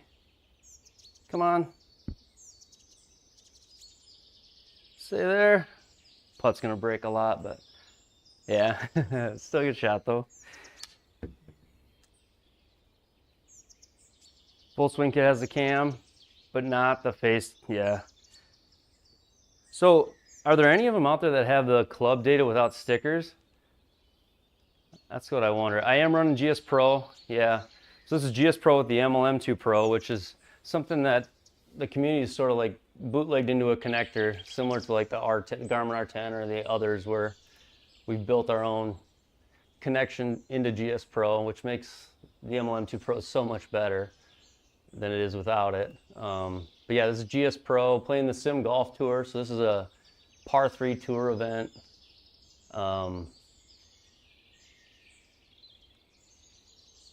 Downhill 1, 8'7". Just the VX without the sticker. See, that would be, Unicore IXO2 is, right? The IXO2, not the original IXO. This is 1082, and what you're seeing is actually an OBS overlay, but I do play on 1080. All right, 8'7". Come on, break. There we go. I don't know how long it's been since we made a birdie, but it felt like a while. Yeah, it was a while. So the 6th hole. What are we, even? We're 3 under on the tournament, 28th place. We're 28th place in this event, so. IXO2 still requires stickers. Yeah, almost all of them do.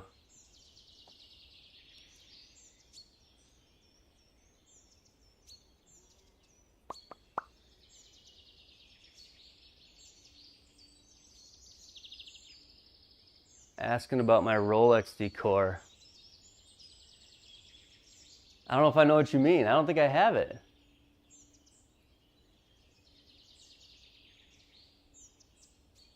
You're gonna have to explain, Stuart. D. Stuart, yeah. Asking about my Rolex decor. I'm unsure.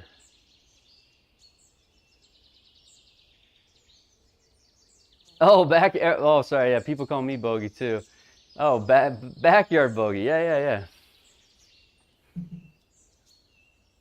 All right, 1. I wondered why you were so surprised to like introduce yourself again. I'm like, we've been chatting for a little while. That's why I grabbed the iMini Lite. Yeah. Yeah, I do. The iMini Lite is, that's one I've got my eye on. That's one I wouldn't mind having. And it's reasonably priced too. All right, 109. Wind in and off the left.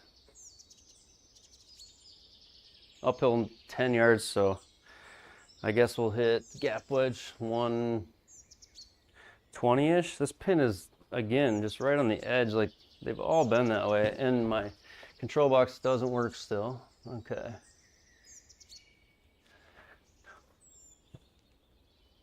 All right, 99.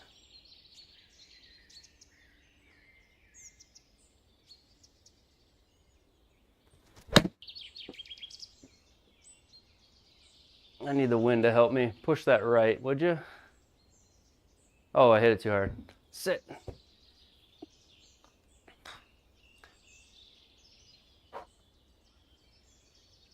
Yeah, the uphill just didn't really take anything off of it. So it still carried 107 in the game. It took 10 off of it. Oh, yeah, it did.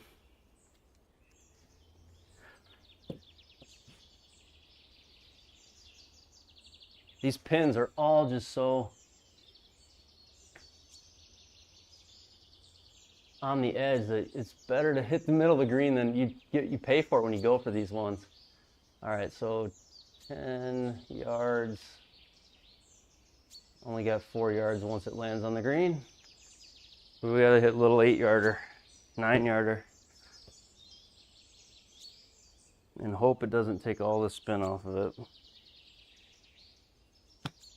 I mean, it felt good in here. Let's see. Come on. Stop. The rough at this course just takes about 40% of the spin off every single time you're in it.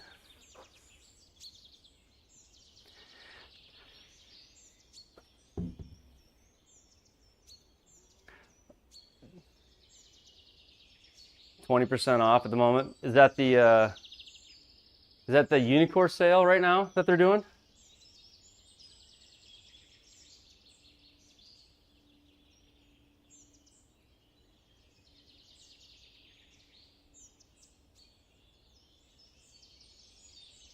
I don't know if this breaks. I'm just gonna putt it. 10 feet, uphill 4, like 15 feet. Come on.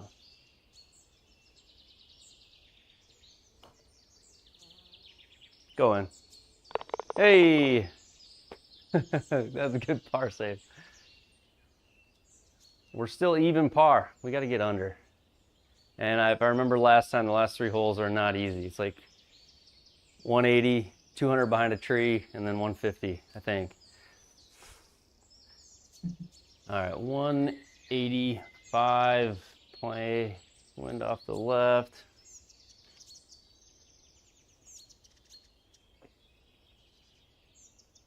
Again, that pin is just nasty. What are they doing to me here? I feel like this was one of the harder par 3 weeks, but yet people still shot 21 under, or at least the leader did. All right, I'm gonna hit 7-iron. 177 uphill a little bit, wind cross.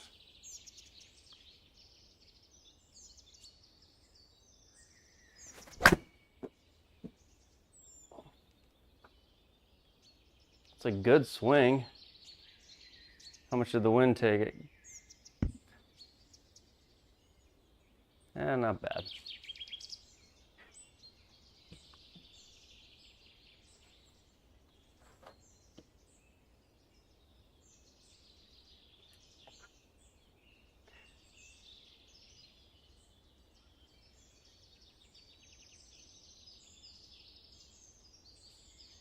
see here. Uphill 8 inches.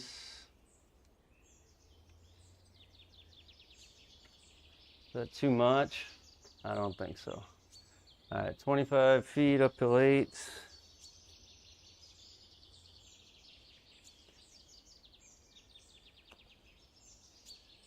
I didn't hit hard enough. Go, get in the circle. Oh man, you make me sweat these today. Come on.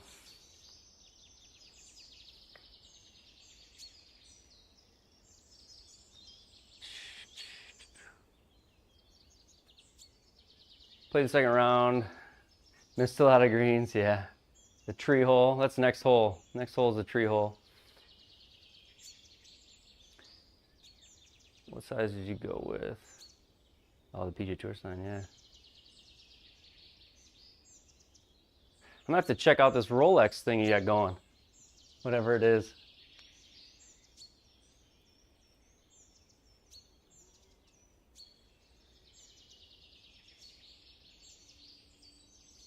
Anybody else sweat over these 5-footers when they're like this? It looks like they break off the map.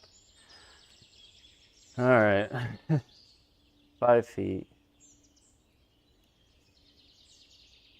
All right, there we go.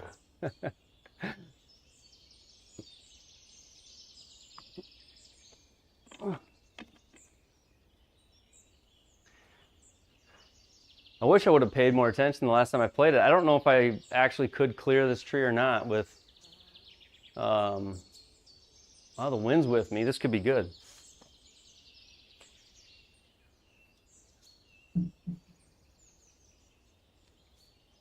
"12 feet in those 5-footers. Yeah, because then you don't feel so guilty, right? When you're done, you're like, yeah, I missed it, but it's 12 feet. I feel the same way, if that's what you're trying to say anyways. Oh, come on. Oh, I'm already there. I'm already as far left as I can go.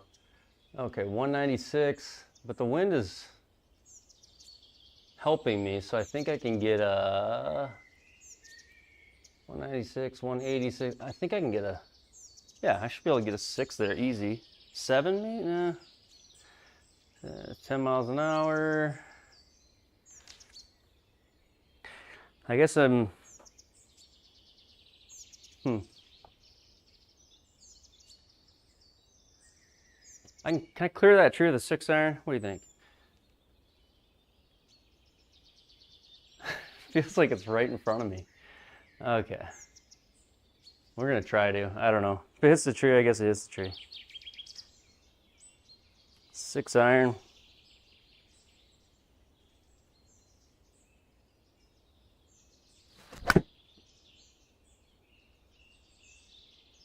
Oh, it didn't hit the tree. I feel like it didn't even get close.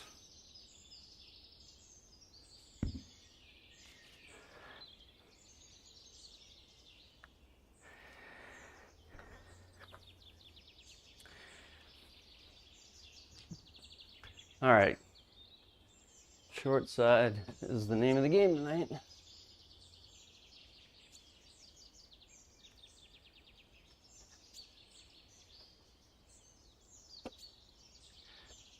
hit this about, what, 7, 8 yards, but try to flop it up in the air.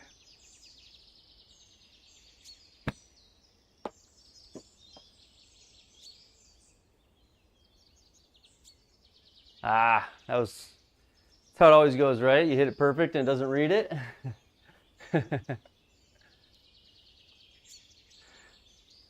Felt like that was really good, and I got a no read. Okay. Oh, just a practice shot. Here we go.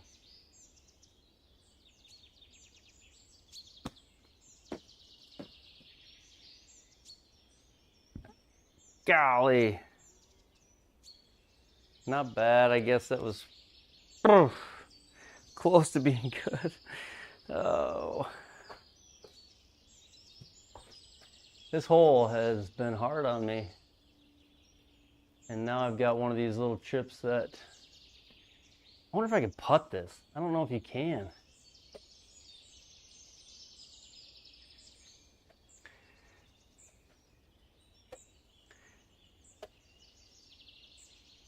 Oh, let's see here. 5 yards. Can I hit a really short one? Pop it up. This is like the death of the M1 Pro right here.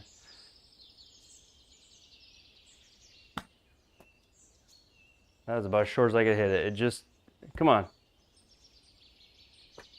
That is as short as I can hit a chip. I landed it. Ah.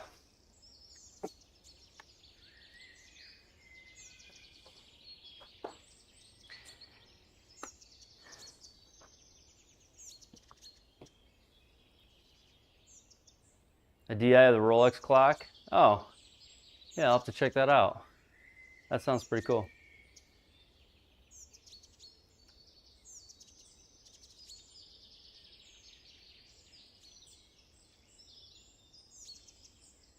Yeah, very quiet when the ball hits screens. Yeah, I don't know if that's partly if it's the way my mic sends it through, or if I really have a quiet screen compared to others. My screen is linked in most of my videos. It's Indoor Golf Shop's premium screen. And then I do have it, I did like, I took out a lot of the bungees. I'm not even every other. I'm like every third. And then I made sure I had corner bungees on it. So it's still somewhat taut, but I mean, it gives. I don't have it, you know, skin tight, if you will.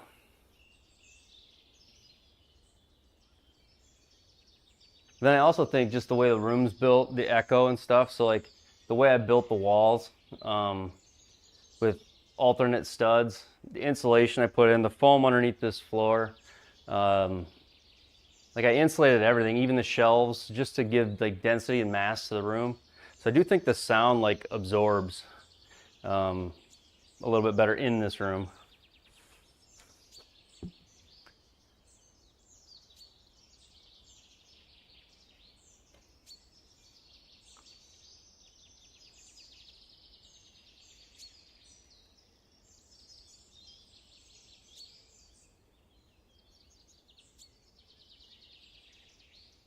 Would like to make this and avoid making a double. Let's see here. 9 feet, downhill 3. Hey! I'm so glad that went in.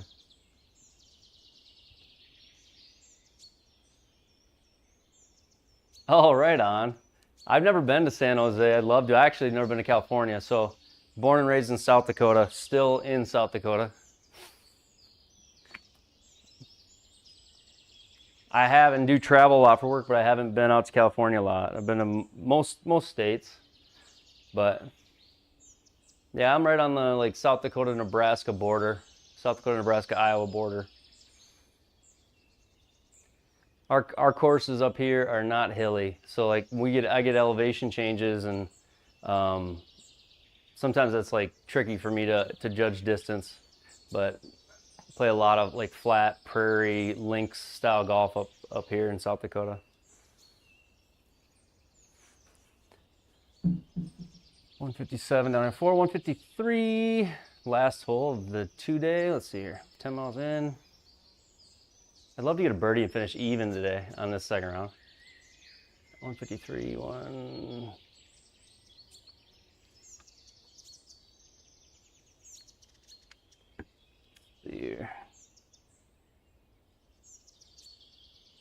Sacramento. Oh, right on. Sacramento's north, right? Yeah. California in general sounds too expensive. I think I live in one of the lowest cost of living areas of the country. We just don't have population density, and you have to put up with Januaries where it's -5 degrees. So less people challenge us for our space, so it's a little cheaper to live here.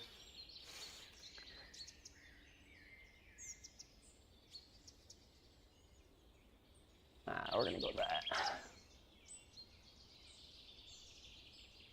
Not gonna miss California. Golf in Indiana is beautiful. I haven't played Kentucky. I imagine it would be though.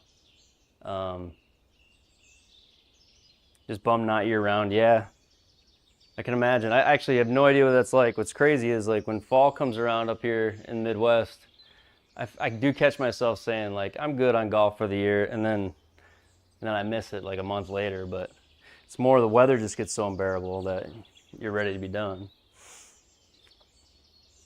All right, I'm gonna hit 8-iron like controlled here. Try to get one close. Last hole.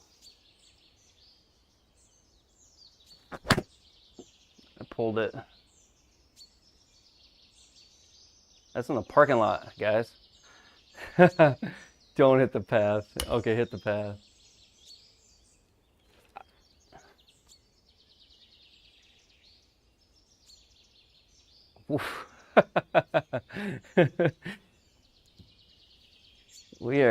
This will be a, all right, now we're fighting for par. Getting a par will be fun now if I can do that.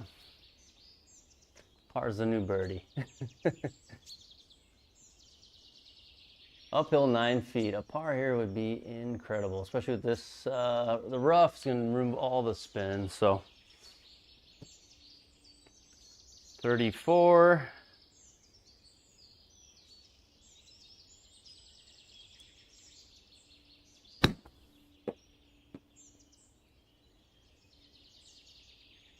Oh, come on, Carrie. I hit it 34. I hit it 29. I had 34 to go. All right. Now par would really be incredible.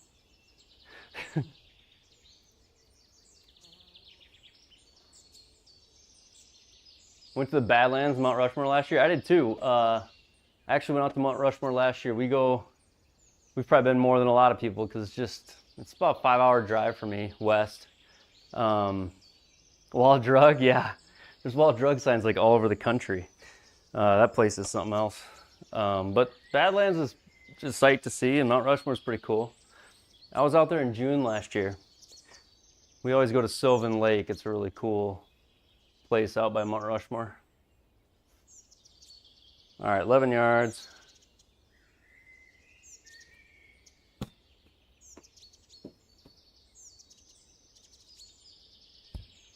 Get in there. Now you spin. No. So like sometimes it rolls out and sometimes it doesn't. Yeah, right on. Appreciate it, Croner. Appreciate you hanging out, man. I'll probably be streaming these a couple nights a week, later in the evenings. Probably not this late every night, but just been busy lately. Kids' soccer's done now though, so I frees up about 3 nights of the week. All right, 6'7".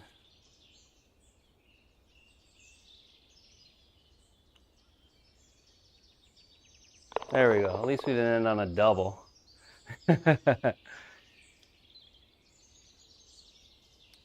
Golf all year. Yeah, Canada, right? No bears in Canada? Yeah, there is. What club's in my bag? I got Scotty Camera putter, and then I have Titleist CBs. So Titleist, yeah, Titleist CBs, and then for my woods, I've got a hybrid that's like 15 years old that I'll just can't seem to get rid of because I just love hitting it. and then I just recently got this year, and I've absolutely loved them. I got the QI10, the TaylorMade, the QI10 driver and 3-wood.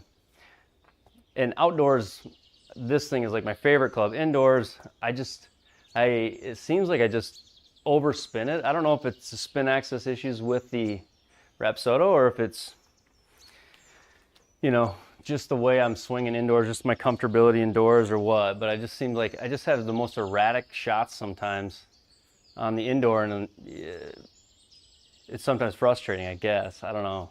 So that's why I started playing a lot of the par 3 events.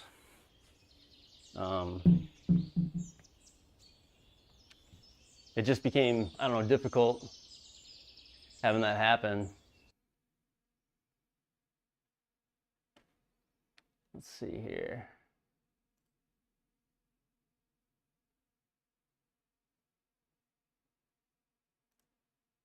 Screw it. I'm gonna play a couple holes on the Tips Tour for the Zozo. I already played the Pro Tour this week.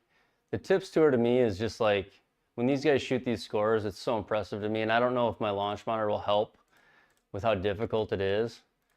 But at 13 stemp, and then how long the holes get with hard greens, I feel like I could play with the Tips Tour guys, and then I can't. So I don't know. I've had a couple good Tips Tour rounds, but you know, kind of like tonight on the par 3 there, like you miss on the Tips Tour, every pin is right there on the edge. You almost got to play more conservative and look for the holes where your birdies, you know, are, versus going after every flag when you're on the Tips Tour.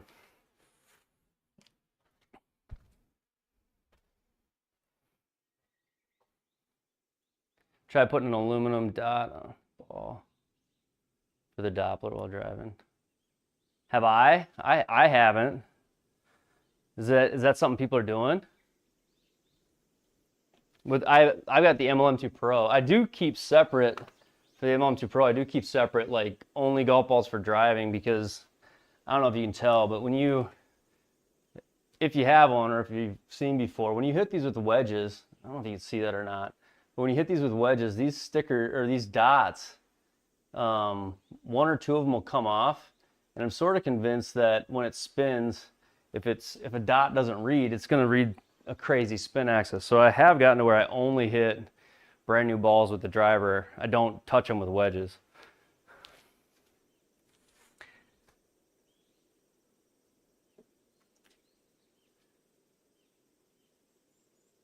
Driver's 20-year-old, looking to get a new one.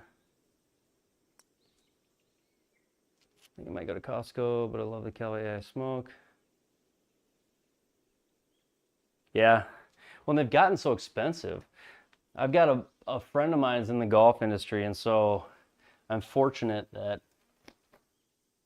I can, you know, get a little help on the pricing of clubs. But I hadn't bought a driver in like 6 years, and then I went in to look at them thinking, I won't call my buddy this time. I'll just pick one up, and it was like $5.99 or something like that, and the shaft they fit me in is like another $100, so we're $700 for a driver. It's crazy. So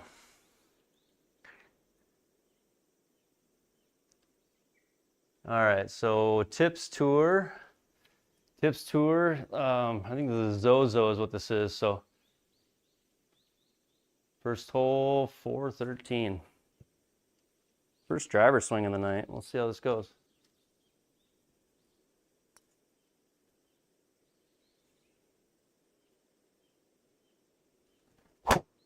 So far right.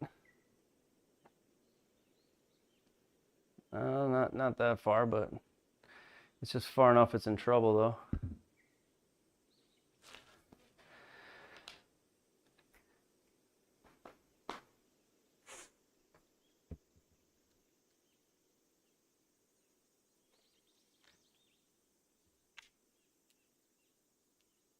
All right, 116.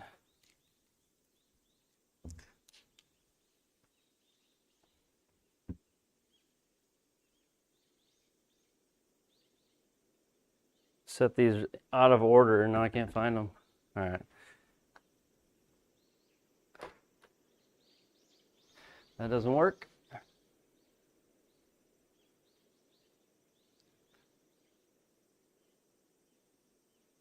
Found out it reads better with a small piece of aluminum heat tape on the ball and place the ball with the tape face for again.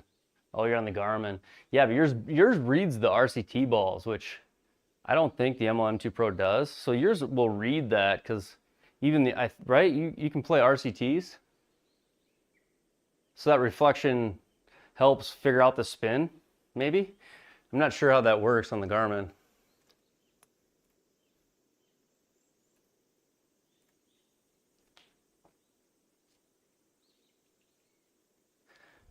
All right, we're gonna try to get over these trees here.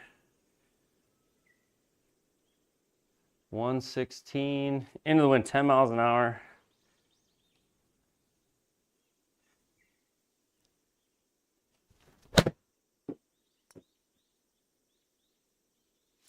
We hit them.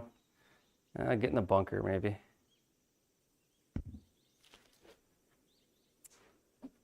Yeah, see, bad drive. You just can't deal with that.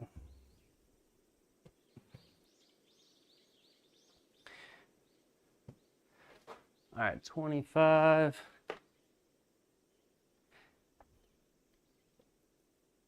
Oh, I missed my control box.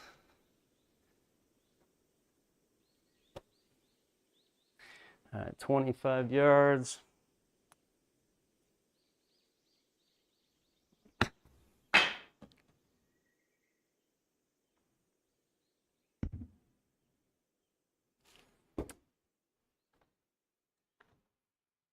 Come on. We're gonna start this way, fourth hole, or fourth shot. Let's get up and down. All right, 13. Should be good. See, I don't get it. So that's what I don't get. Is I have times where I can't hit it. Oh, it must have been the lie there.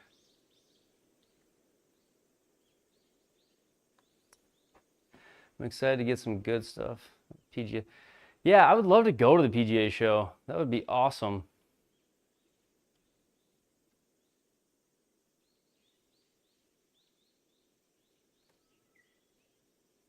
More software follows SkyTrack. Are you on a Mac or is that what you have as a SkyTrack?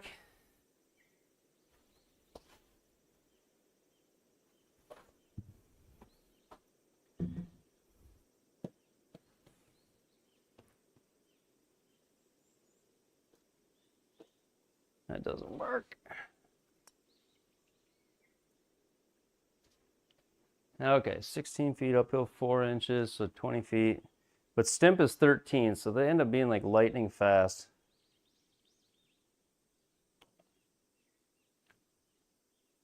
Come on. I need it. Hope more software follows SkyTrack and goes Mac compatible. Yeah, I wouldn't know. All my PCs I built they've all been PC, they've all been Windows, so.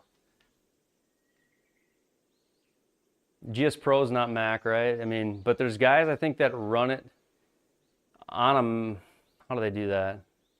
No, they run it on a PC, but some of them moonlight to a Mac or something like that.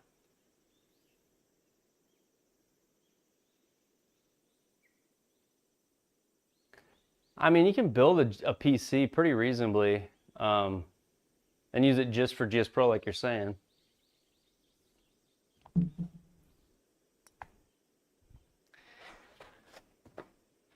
So this is what the tips tour seems to be like for me.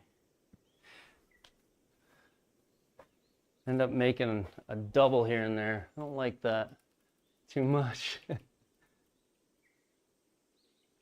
All right, 295.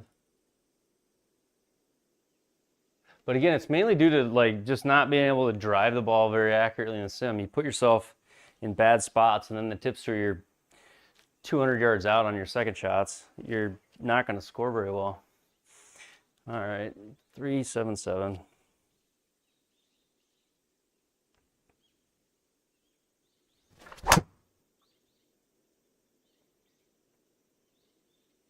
That felt good, but like that's the one, see, this is it. This is an example of it right here. So that felt really good.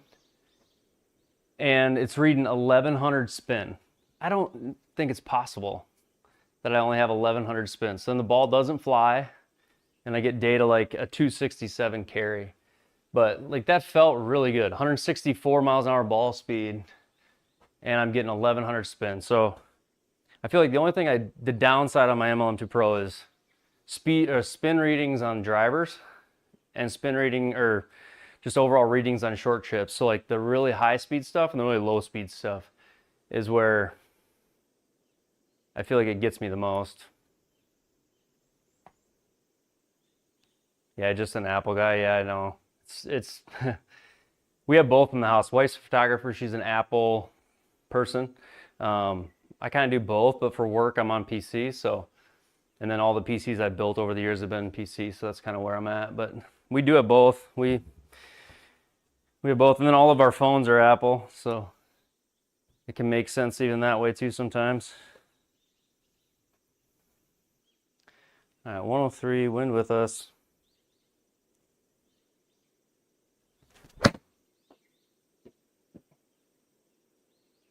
It should be good, just depends how much the sand takes off. Get up. It spins a lot though. Stop. Ah, this is the tips tour. 13 stimp on the green.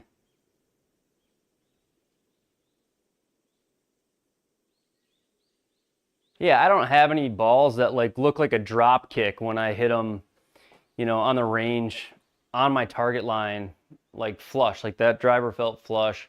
I don't have any balls like falling out of the sky or, I mean, my ball, I have a high ball flight, honestly, and on here, I'll get readings. I've got 800 spin readings, 1100 spin readings. I'm just like, I don't know how I'm doing that, but I don't have anything to compare it to at the moment. Like, I got no other sim to sit side by side with. Look at that. I landed that shot landed right next to it, honestly. I mean, just short, but spun 11,000. Ah, okay. Yeah, the tips tour is a grind. It's not all birdies. And that doesn't work again. We go there. Okay, so uphill 2 feet, 17 yards. Was that 51 feet plus another 24 inches? So 75-foot putt, basically. All right.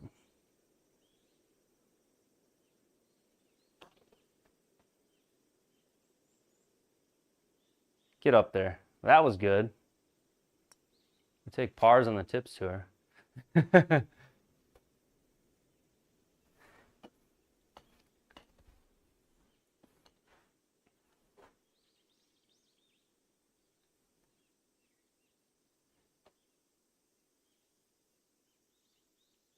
2 over. Leader's 10 under after 2 days.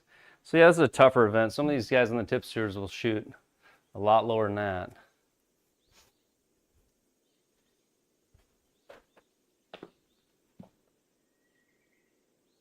But it's not that bad. I think most of the drivers I hit do read pretty well. And the chips are the ones that are just difficult to kind of get used to judging. There we go, 468, number 3.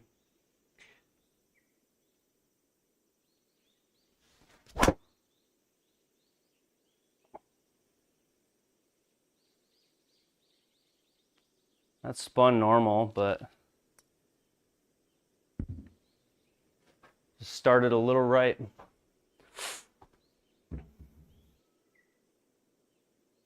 $191, uphill 8. Wind in, pins back left.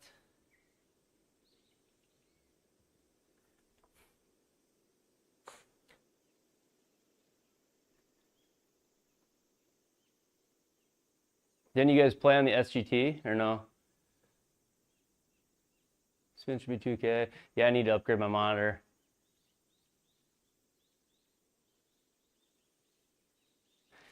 The TGL, they just kind of announced some stuff on that, didn't they? I gotta check that out. I haven't really seen what that's about. That's the indoor thing that the indoor like sim competitions that is it Tiger and Rory? Did I see? Is that who it is?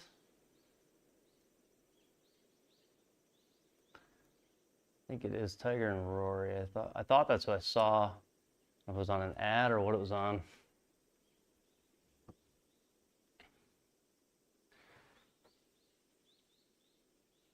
I'm gonna try to hit a 5-iron and cut it a little.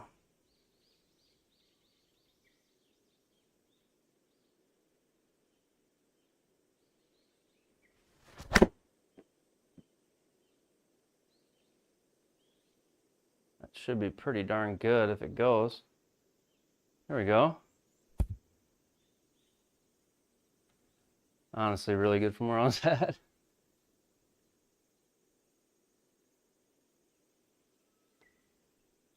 The Tiger place get wiped out by a storm? I think it did when they were building it, right? That was like a year ago. 6 teams total, 4 players each. Only 3 of them each week.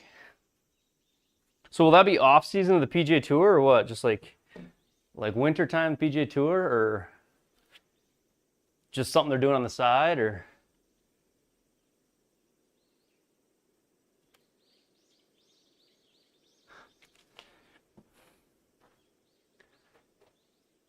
"44 feet, uphill 3 inches.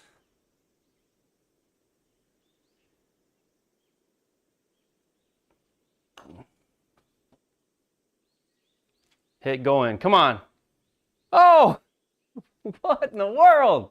I haven't had anything drop yet tonight. Oh, man. Get me a new launch monitor.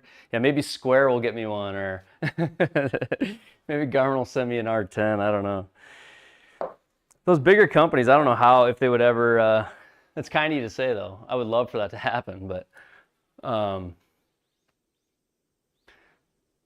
actually applied for, I want to get my son into the Foresight program. So we applied last week for him to get into that. There's like a Foresight Junior program, but I don't know they haven't responded to our application yet. But I think then there's some benefits for kids, and then I think they give you like 50% or 40% off on a launch monitor. And so if that's something we were to get in and my boy becomes part of that program, I would probably buy a quad or what's the new one? Falcon, the overhead unit.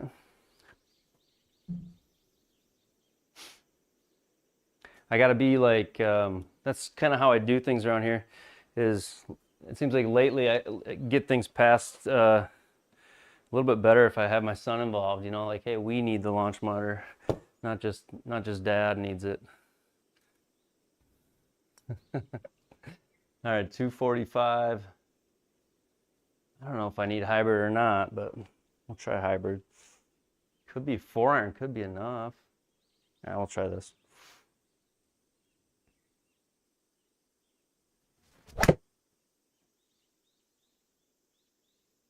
That is one of my favorite clubs. It's why I haven't got rid of this thing. Be good. Had this club for so long. And honestly, if I went into a fitting, they'd tell me that this shaft doesn't fit me, and all of the above. But I love this club. It's just an old Ping. What is it? A Ping G. Just a G. Ping G 3 hybrid. I feel like that's got to be in the running for closest to this week on the tips tour for this hole, but probably not. The roof came off, yeah. That's what I thought I saw too. Don't they have like this hydraulic green too, that when it comes down to putting, they go up and it's like the actual thing. They got to then finish it in real life or something.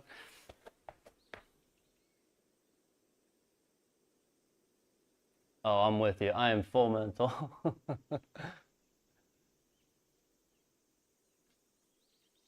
I feel like it's never been a thing where it's like, oh, I'm a terrible ball striker. It's been more of I hit the ball plenty well. I need to be able to score, you know, so mentally sometimes that's what the tough thing is. 10 feet 10. Come on. It's the thing on the tips tour, like these putts are in on the other tours, but the tips tour, the putting is on hard, So like the tolerance for your make is tighter, and the stimps are 13. So that deserved a birdie. I feel like that deserved a birdie. Your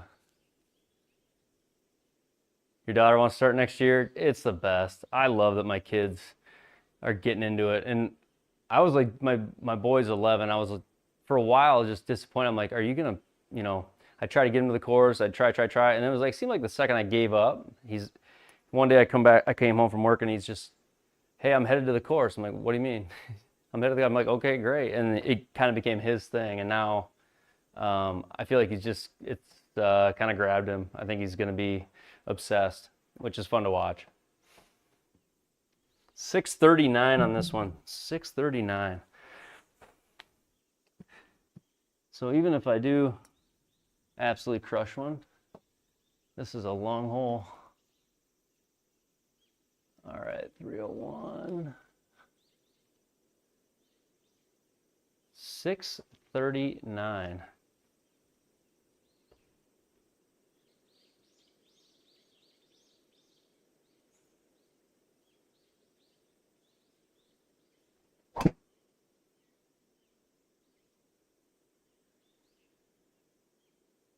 I tried to swing so hard there. I think it still went normal, but that's a good ball. But yeah, 2600, that's like normal. When I see it come out with spin, that like a shot that felt similar to that with 800 or 1100 spin, I want to blame that thing so bad. But I guess you can always sit there and blame your LM for it. Doesn't do you any good. You don't get the shot back, and in these sim leagues, I guess everything counts, whether you like it or not. All right, 339 after hitting a 304 drive. This hole is a beast. Oh, I gotta check that aimer. They always aim you at these little like checkpoints. Yeah, not down the hole. Make that mistake a lot. Can't get there, but I don't want to aim way left.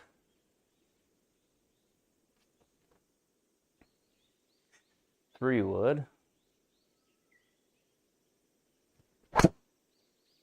Really thin and cutty. That should be fine though. Oh, it's gonna hook. Don't do it. It did it. With a huge right, 8-degree right. Ah! Kind of ruined that drive. Okay, 88.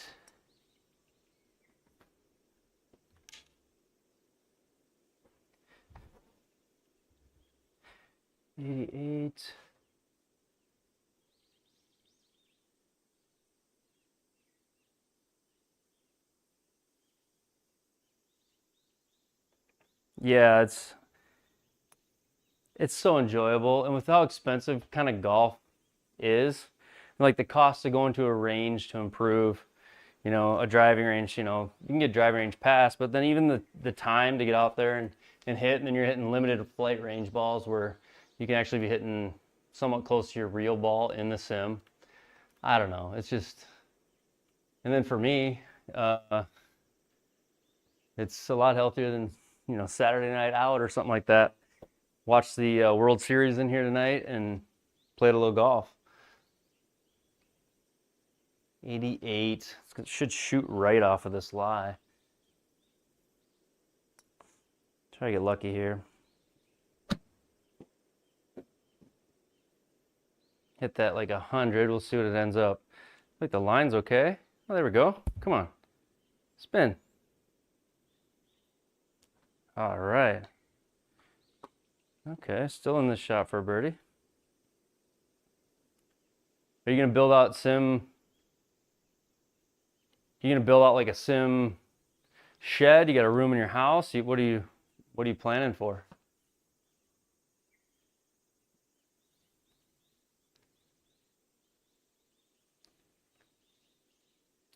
Razor, have a good night, man. Appreciate you stopping by. We will try to keep the stream going. I think it's just going to be simpler playing rounds this way. And I think I can answer questions for people about some of this stuff. You know, make a whole video about some of it and maybe on these streams, if I just do them consistent enough, people can pop in and ask questions and chat amongst each other, and we can do it that way.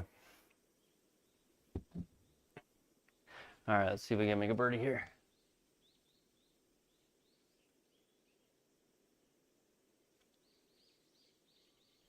Is that enough? That's not enough.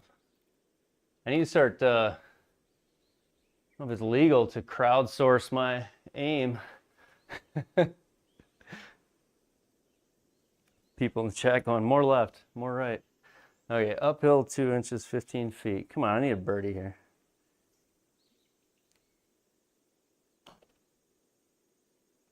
Break. Oh. I'll take pars though.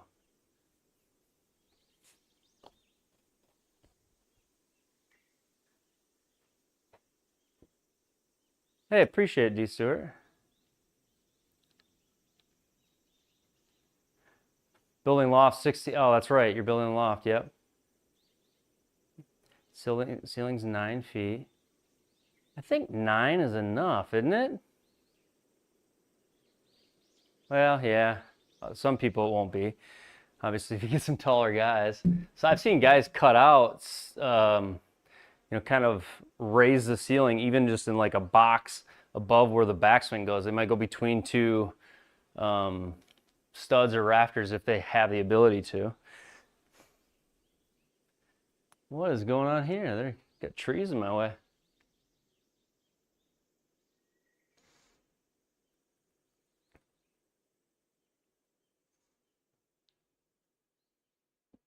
So I gotta play a draw with a wind. Yeah, the wind's going right. Honestly, should just hit 3-wood to guarantee I draw it. Because right is out of bounds, the winds is going right. Editing is exhausting, yeah.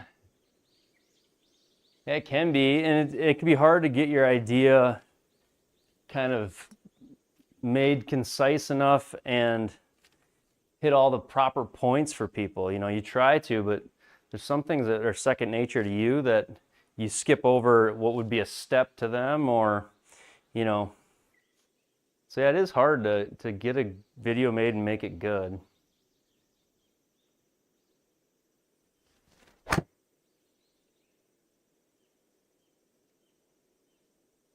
There we go. Some days I think I should just use this off all of the sim tees.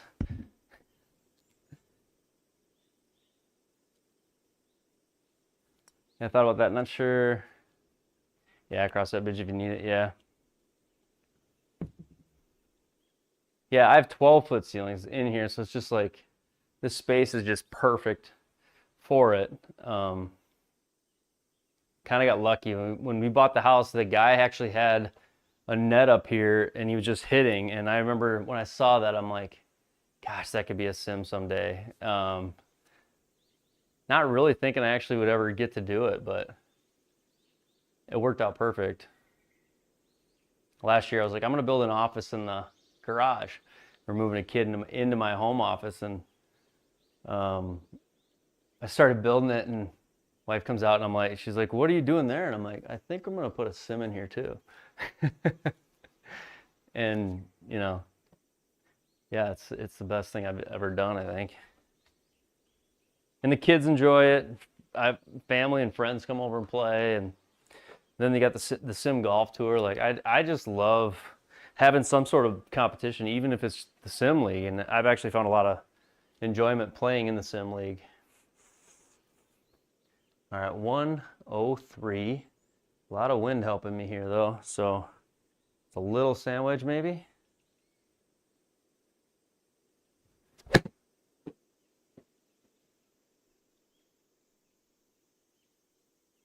Come on. Sit there. It's gonna be a missed screen, but I don't count it. I think I can make this.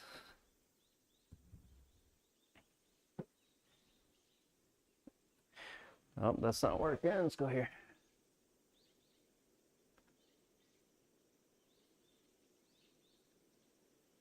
Downhill 2 inches.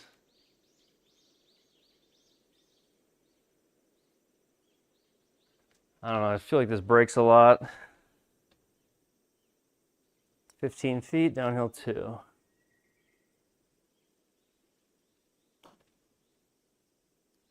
Come on. Yes. There we go. A birdie on the tips tour. So 1 over. 1 over, 23rd place. Gosh, I guess I feel like I have no chance on this tour, but maybe. 206 downhill 11, wind in.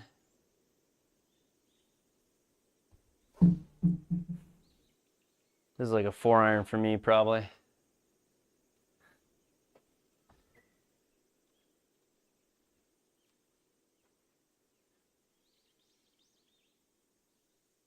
Low TrackMan, yeah, their software is really cool looking.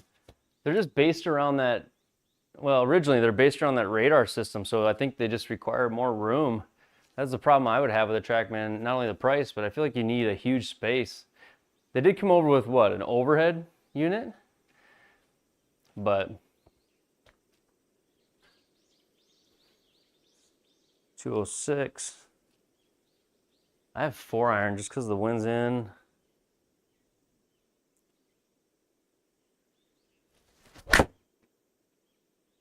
Oh, that was hit good. Like really good. Oh, come on. Thought it was better than that. Still from 205 into the wind, that's not bad. Hit worse wedges tonight. We need to get a count for how many times I try to use my control box.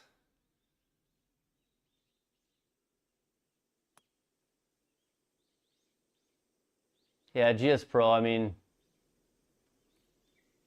you do get a ton of courses.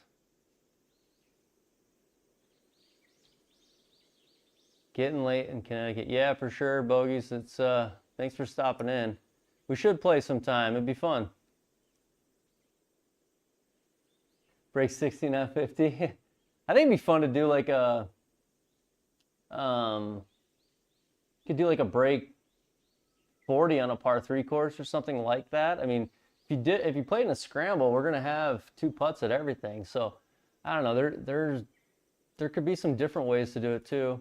And even if, like you say, as long as you have a target in mind at the beginning, the competition is against that target. So yeah, it'd be fun. But I get what you're saying. Not a break 50, I get it. I needed all of Joe to be able to do that. When I talked to Joe, I was like, what do you want to do? And we're like, well, we could do a break 50, you know, because Bryson was doing that with Daly that week. And I was hitting the driver. I wasn't hitting the driver very well. I mean, I had some good swings in that deal, but really Joe's putter saved us a few times and we still couldn't get there. And I know Bryson hasn't gotten there yet. I think him and Phil just missed it again. So not an easy thing to do. All right, 21 feet. Break. Sit. Do you guys talk to your ball as much as I do?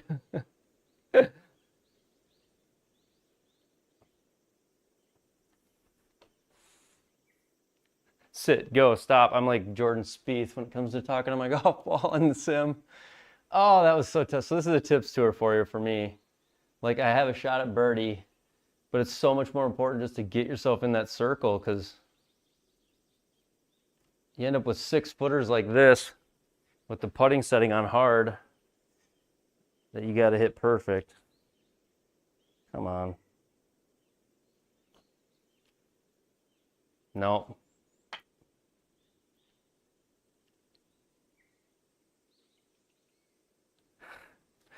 You're going to get to watch a 4-putt here. This is 13, and then I forget it's 13 stump, and I putt it like I would at normal on 11 stump, and here I am with this. Okay, come on. You're putting for birdie. We got to make this. You were putting for birdie. 8 feet. Hit this like halfway there. Oh, I needed that.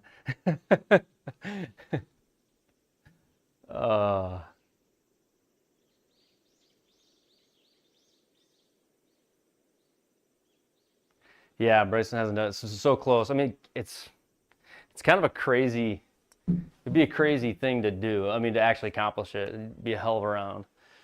And I don't know if anybody besides a Bryson somebody combo could do it, because you need somebody that's deep off the tee.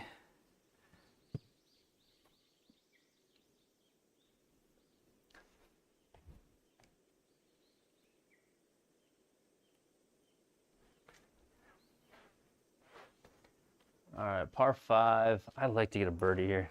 Get that back.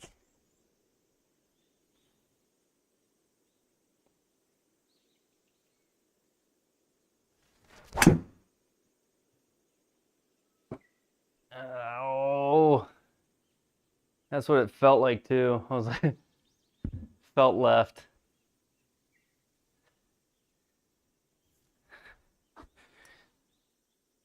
$188, 304. I think I just hit the hybrid out of this stuff now. The hybrid, my favorite club out of this.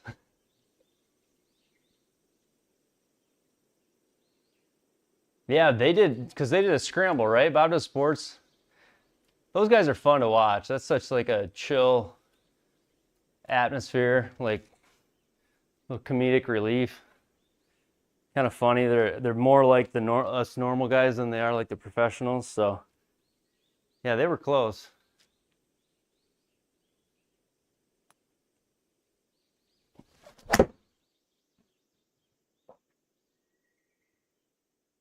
There's that trusty hybrid again. Such a good club.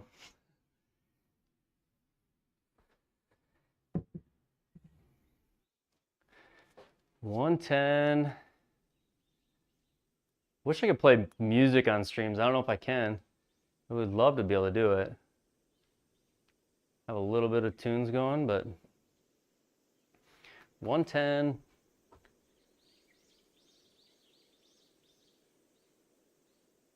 Favorite YouTube guys? Bob Does Sports? Yeah.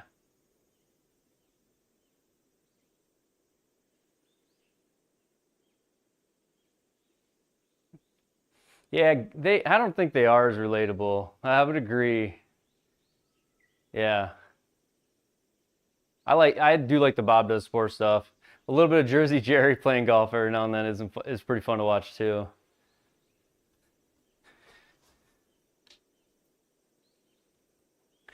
The Jersey Jerry and Dave Portnoy match was, that was actually pretty fun to watch. Some of the Barstool ones.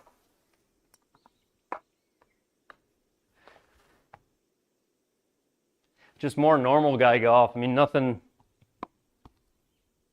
I collect these golf balls again. Nothing crazy talented, but it really doesn't need to be. They just have good banter, good competition.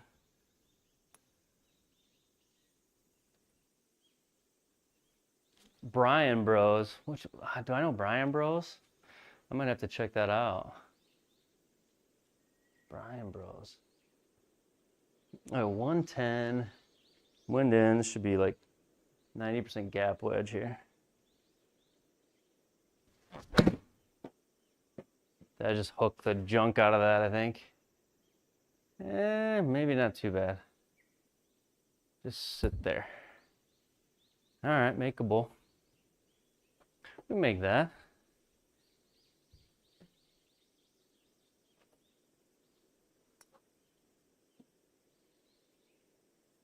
George and Wesley Bryan. Yeah. What?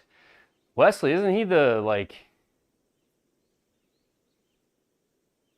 next?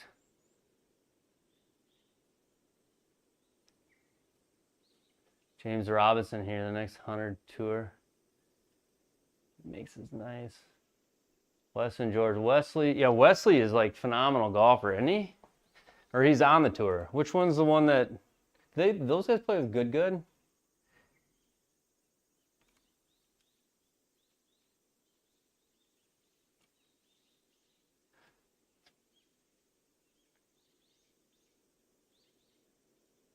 He won the RBC in 2017. Oh, no kidding. Is that what I'm talking about? Yeah, that's that new club company, isn't it? 26 feet, 8. Goes left, right the entire beginning and then breaks back left. All right, close my eyes. Get lucky. Break left like you said you would. Come on. Sit.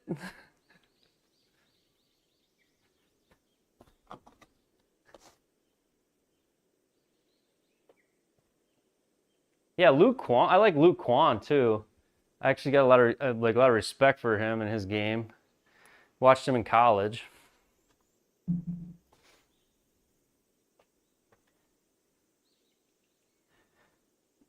There was a Luke Quan episode I watched where they played like Tobacco Road, and that course looks unbelievable.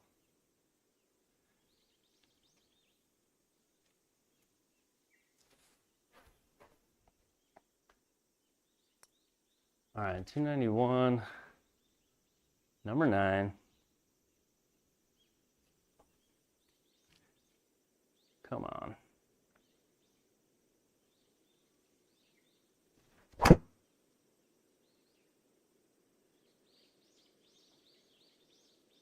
That's a good one. There we go. Launch angle 0, spin almost 0. Wish I could hit him straight every time. Okay. Yeah, Luke is great. Yeah. Oh yeah, he did just win the creative. Yeah, before Grant. Grant was a big part of it. Where's the PGA at? PGA show, January. Does it rotate?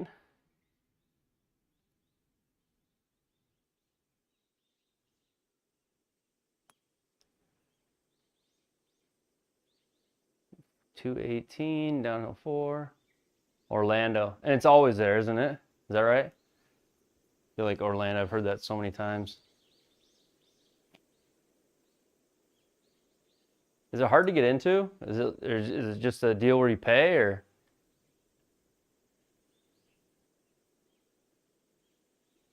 Yeah, always.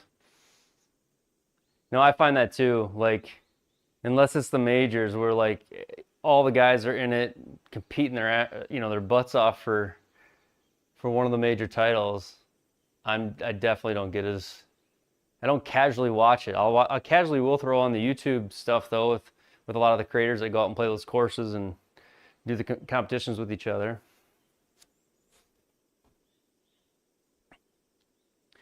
All right, 5-iron. Let's try 5-iron here. I feel like with the wind at my back,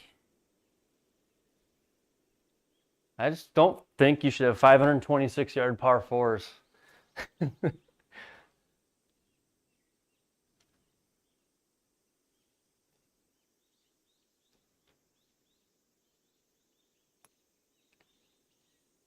You have to be in the golf industry.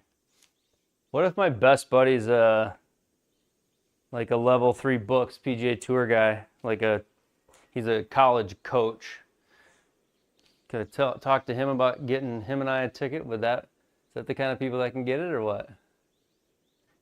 218, downhill 4.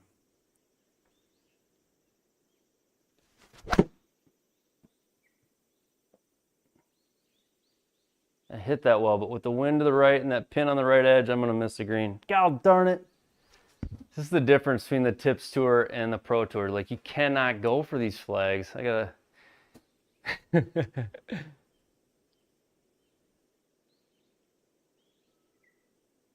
be in the golf industry. I would qualify, but what did I miss it? Do you have to apply at a certain time every year?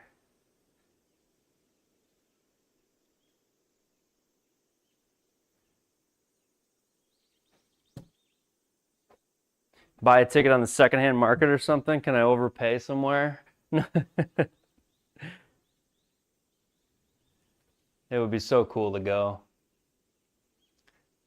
12 yards. Splash this out.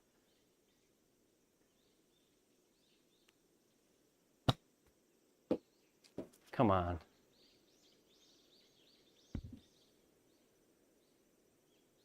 Not bad.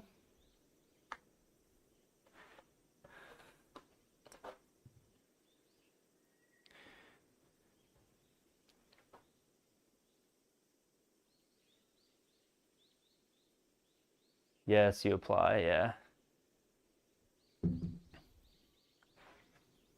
Yeah, it would be a deal where I gotta get organized about that and try to figure out how to line that up with my ear to get down there.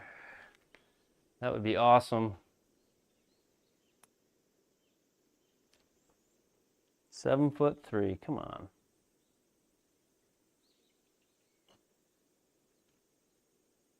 Hey, that's a good par for a 526-yard par 4. That's a good par.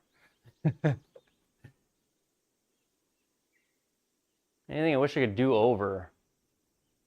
Trying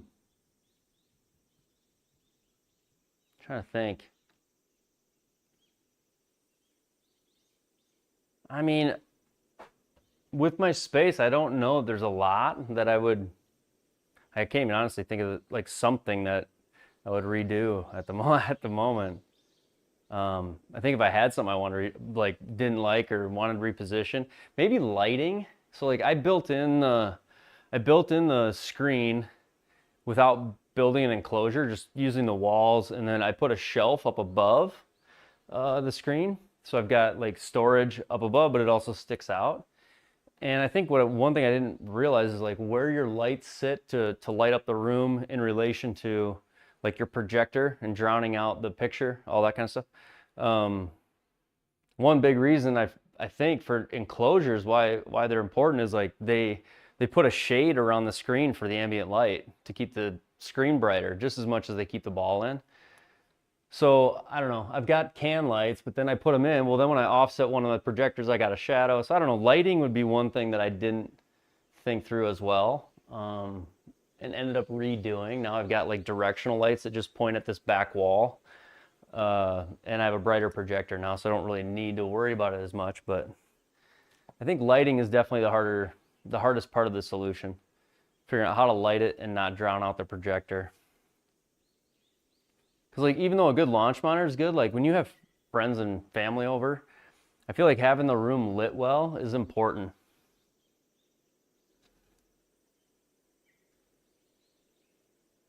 Well, the screen you're seeing here, right? Like what you see is actually like a overlay. I can pop it off, but like if I walk in front of it, you won't see me anymore.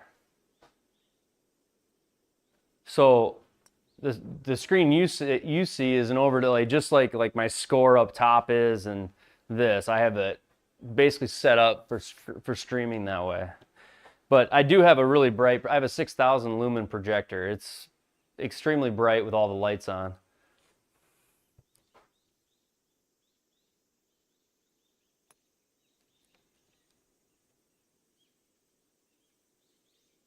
Just MSM.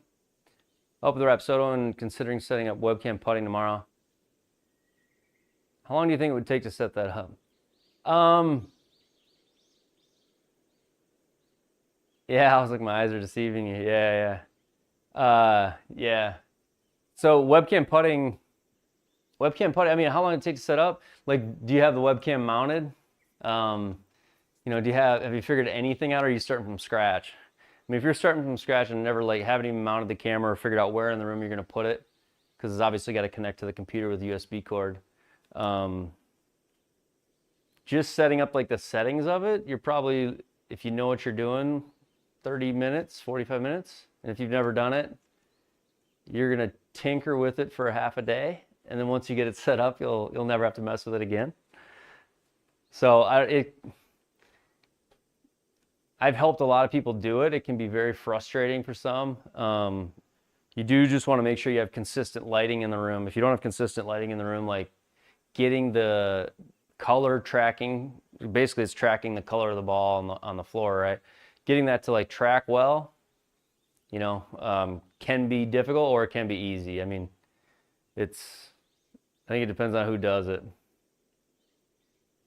Starting from scratch, mount on the wall. Yeah, originally I mounted mine on the wall, and then I had what I did to light it up, not drown out my screen, because when I first set up my sim, I had a cheaper projector, it was like 1800 lumen projector, and so when I had lights on, I couldn't really see it very well. And so I actually put it against the wall, and I used night lights, like floor night lights, like for hallways. and I just put them in the outlets along that wall, and it lit up just the floor where the putting was, and that worked really well. And now I have it mounted straight overhead. 197, 10 off. It's that 5-iron again.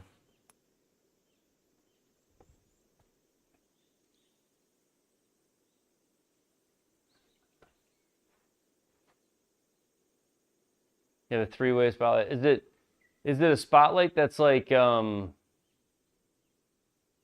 it a spotlight that's got like a sharp edge, or is it more of a diffused one, like a soft light?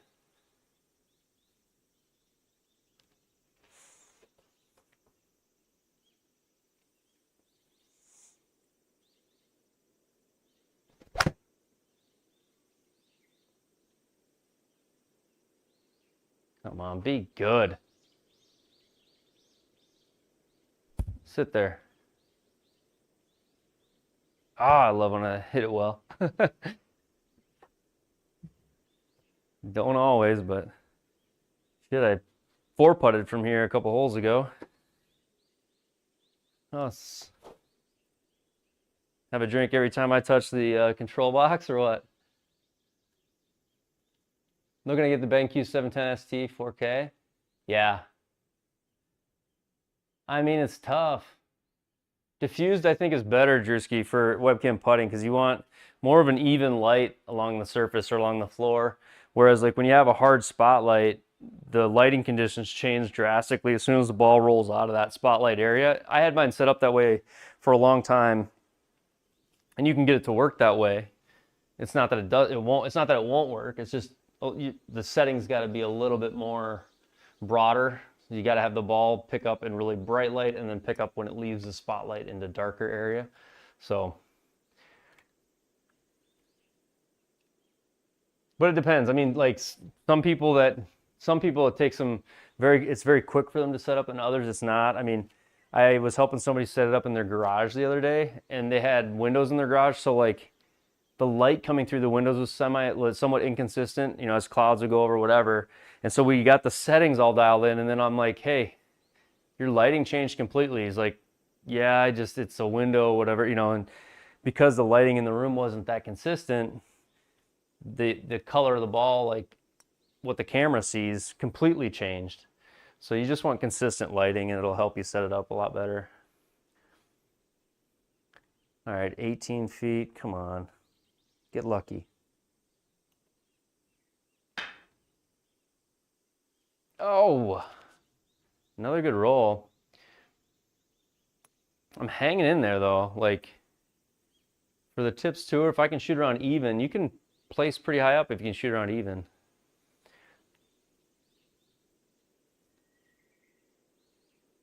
From Jay, he's golf streamer video, YouTube. Really good content on Sims. I'll have to look it up. So is it just J-A-Y, just J? Or do you have question mark J? Damn typos.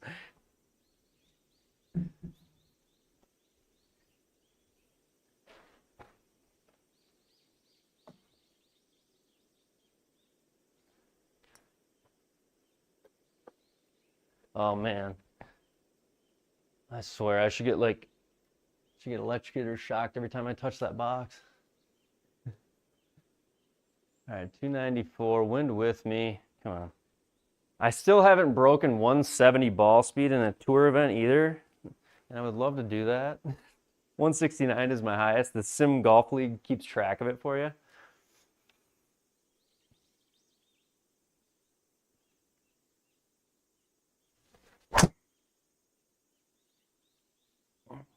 $163. I actually broke the 170 mark the other day, and I was so pumped about it in the Carl's Place event on this SGT site. But it's just an exhibition event, so it doesn't count towards your official like achievements or badges they give you.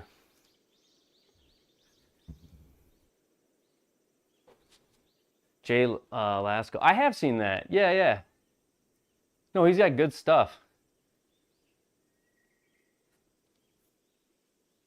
There's a ton of there's a ton of good stuff out there, and all the creators are like, everybody that's out there doing it, the more I've met, like just the community of everybody doing it has been just awesome. I can't tell you how helpful everybody's been, and then like just hanging out, playing rounds. I've got friends in Australia, in the UK, all over the US now, just all through here. And that's been almost the most enjoyable part of it.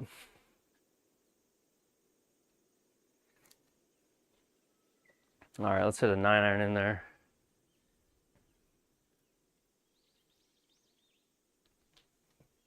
.155.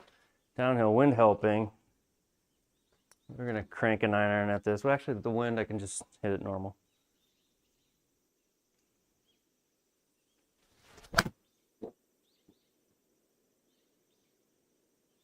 That should be good if the wind gives me a little help. Go. Come on. You just can't. Oh, you cannot stop the ball. Love it, man. Yeah, absolutely. Northern Cali, right? The better half. You see any accuracies with Rapsodo, especially the driver? We were just talking about it, yeah. I complain about some of the driver stuff with Rapsodo. I don't know if it's, for me, the stuff that I feel like is inaccurate about it at times is the spin rate. Sometimes it's just like insanely low. Like I had one earlier tonight where the spin rate's like 1,000. 165 mile an hour ball speed, 10-degree launch, all the good stuff, and then spin is 1,000, and it felt like a good shot. So I have that happen with the driver. When I was using the Burr TTs, those like orange ones, I don't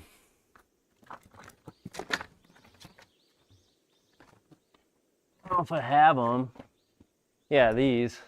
When I was using these, I would get misreads all the time. Like it would catch this in the camera and read this, and I would have club speeds that were like half of the ball speed. So I'd have like 60 mile an hour club speed and then this weird ball speed number and this stupid spin number. So I quit using these Burr tees altogether, and now I use the K2 tee, which is black, and that saved me. But yeah, I feel like the inaccuracies I have with Rapsodo, if I were to off of feel, would be drivers at times. I don't know if that it's that often. It might be a couple times around, which probably that's actually enough, I guess. And then short chips. I feel like I'm a way better chipper in real life, and then there's chips where I feel like I hit like perfect on here, and then they just don't react necessarily the way I feel like they should.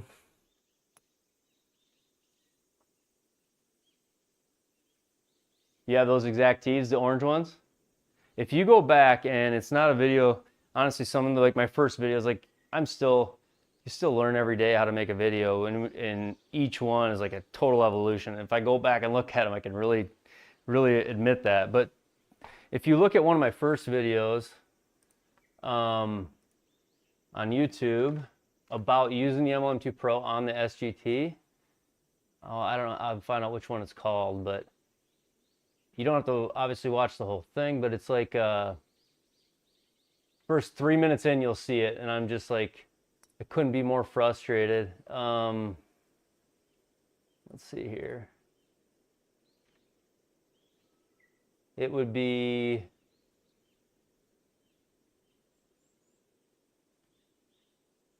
where is it?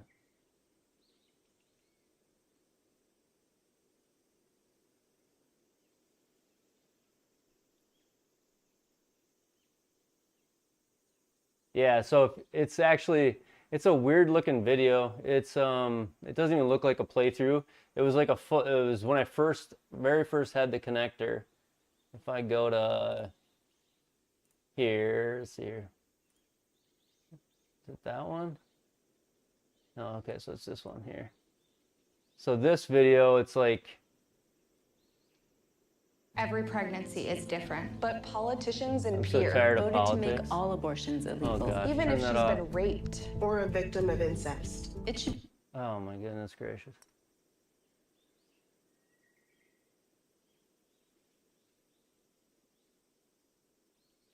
Yeah, so this video I played, I don't know. About contact like this. This is on the Sim Golf Tour when I first got the connector working, and I'm using the Burr TT in here, and I'll show you this. So I go to tee off. It doesn't read it. You can see the Burr TT there. This is the MLM2 Pro issue.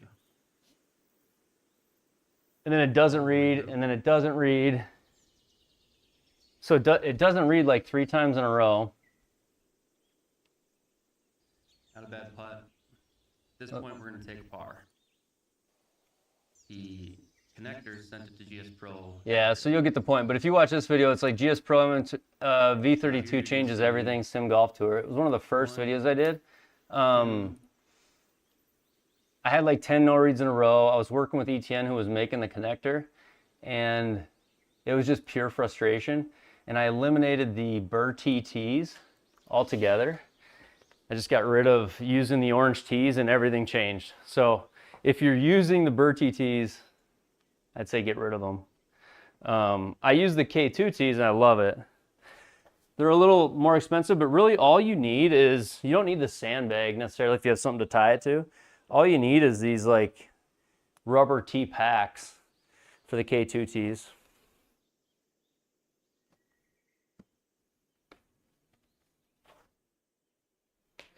Oh shit, I'm gonna tee off and drive one now.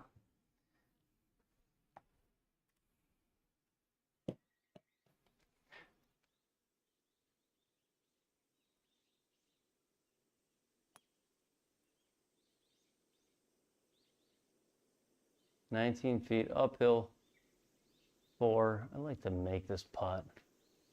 Come on.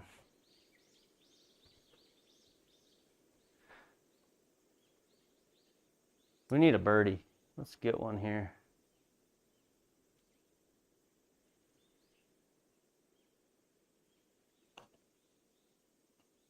Didn't hit it hard enough. Go! Oh, that was makeable.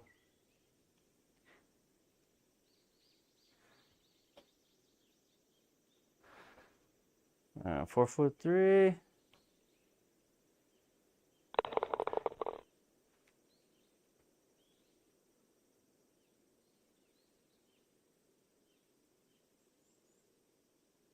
Past 2/30th.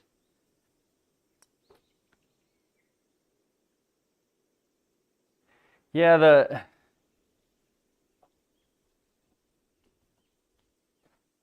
have you taken it out on like a driving range and hit it, or even taken it out while you're playing and set it behind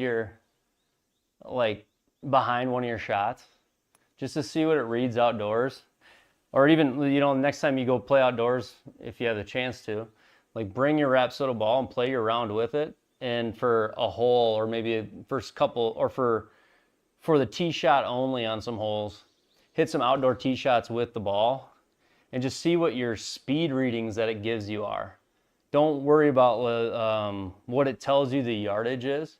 Just see what ball speed does it assign you, or what do you get, and then bring it back. And when you're hitting indoors, are you able to get that same ball speed indoors? If you're not, maybe it has something to do with the environment in your indoor setup or at your at-home setup. That'd be a good way to like test it out if you could.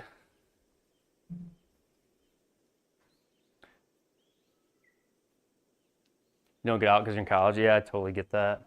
I don't get out because I got kids and a full-time job. I don't know if it gets easier for you, Drewski. I mean, college is consuming though.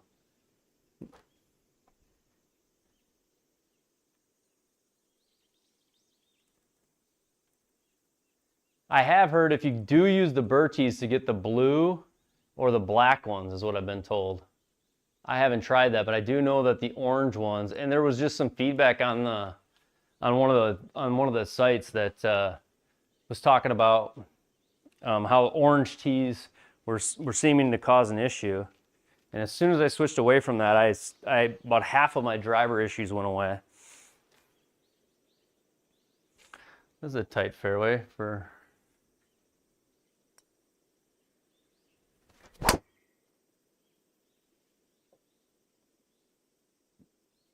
That's a good swing.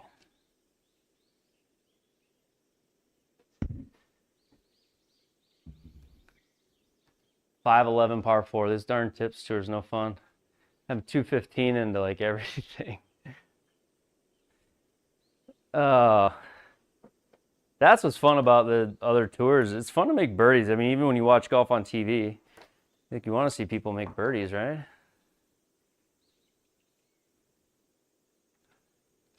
Hey, thanks, man.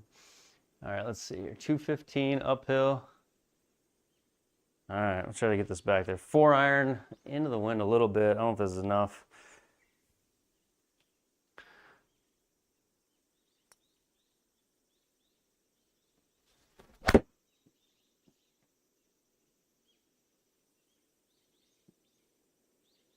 Could be if the wind doesn't hurt it.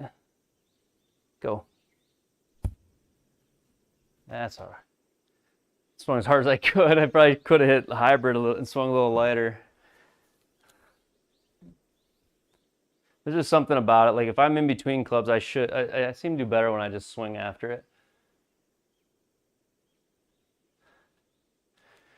All right, let's see. Uphill, a foot and 17 inches, 44 feet. So basically when it's uphill 17 inches, I just add 17 to the putt number. So it's 44 feet, I'll add 17. I'm at 61 feet. And that's what my feel is when I go into it. So 61 feet.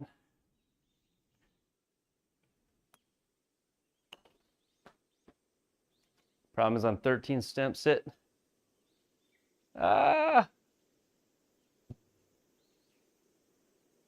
Such a tough hole when they're this long. I mean, a straight driver and then a great 4-iron and it's still got 65 feet. All right, 8, 10. I think that looks good, maybe. Flat putt.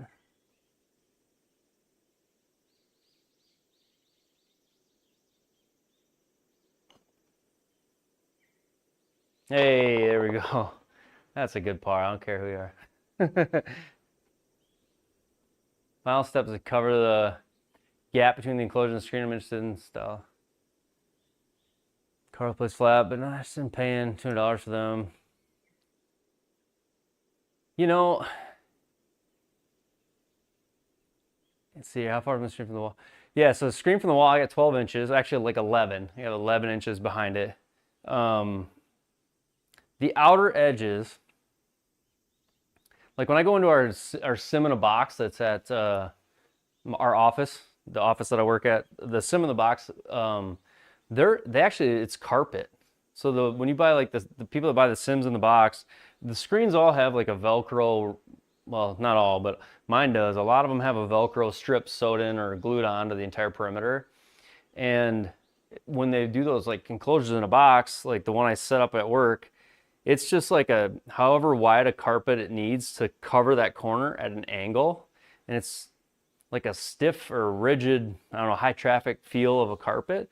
And it Velcros to the screen and then it Velcros to the outside of the enclosure. So it just kind of like creates a gap between the post and, you know, so when it hits it, it's just hitting that carpet. And that's like a really cheap way to do it, honestly. If I thought about doing it where if I were to just mount like a Velcro strip or whatever to the sidewall of my setup, I could go carpet to, I could do the same thing. I could get carpet and glue Velcro to it and then go that way.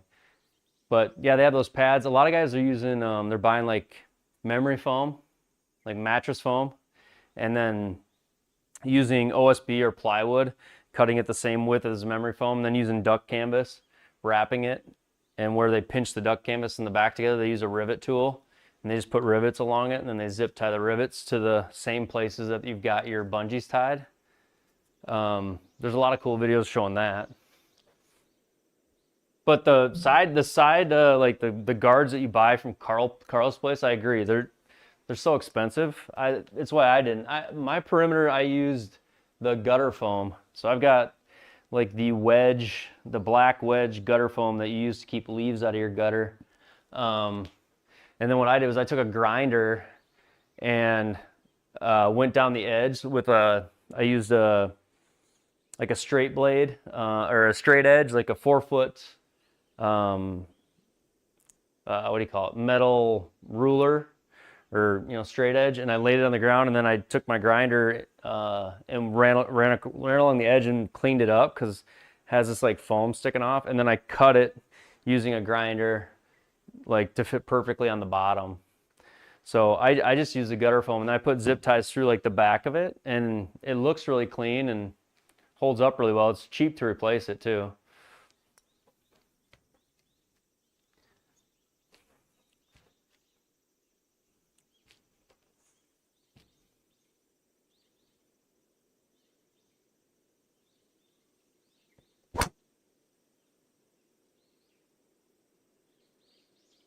$165 face not. Come on, stay out of there. I did not get the face closed on that one. A little stuck. But it won't hurt me.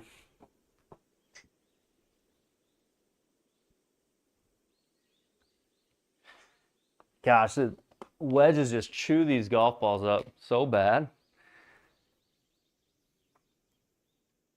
You were thinking about using the gutter foam, Drewski? I got the gutter foam at Home Depot. A lot of guys have used it.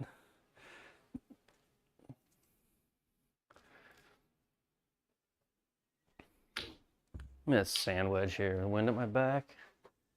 Feel like it's no spin coming out of this rough, probably.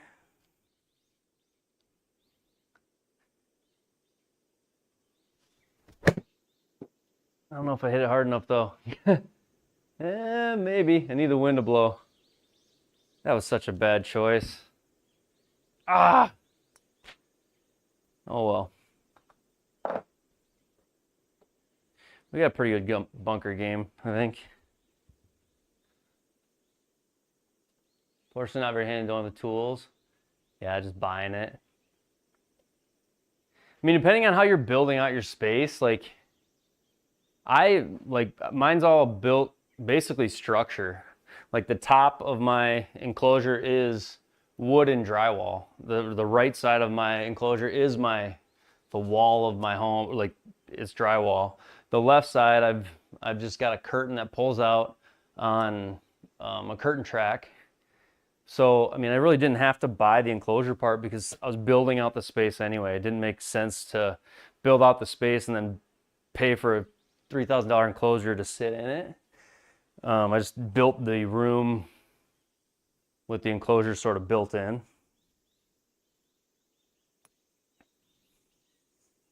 All right, 14 yards.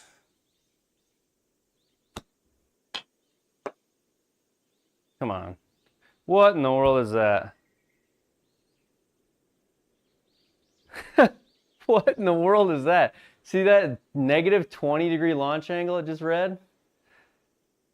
Ah, that's no fun.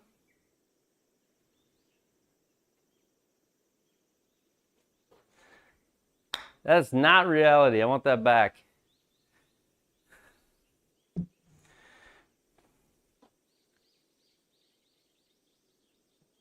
It read like the head of my golf club, like exiting the left. I had to have. That's had to be what it counted as the ball. Bummer.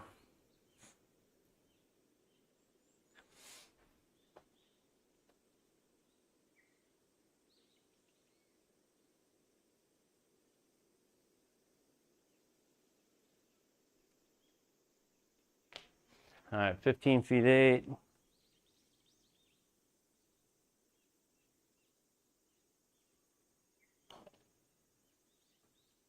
Come on. Hey! That's a par save, despite the misread. All right, we are 2 over, 27th place. That's not bad. We can get some world golf ranking points if we finish high enough.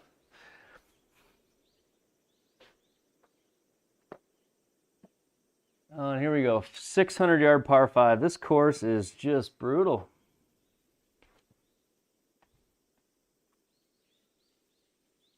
600-yard par 5 with OB right. Not supposed to talk about the OB right, though, are we? What do you think about it? Okay.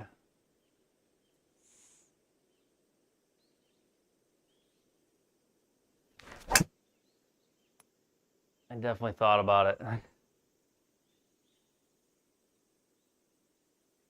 Ah!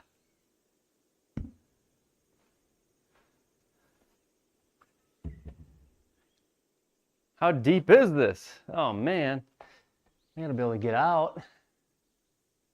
Uphill 6 feet.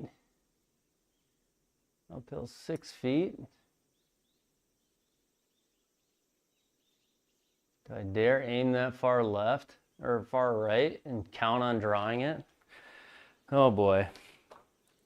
This is where course management probably would tell me to not do this. All right, we're gonna hit hybrid and try to hook this thing.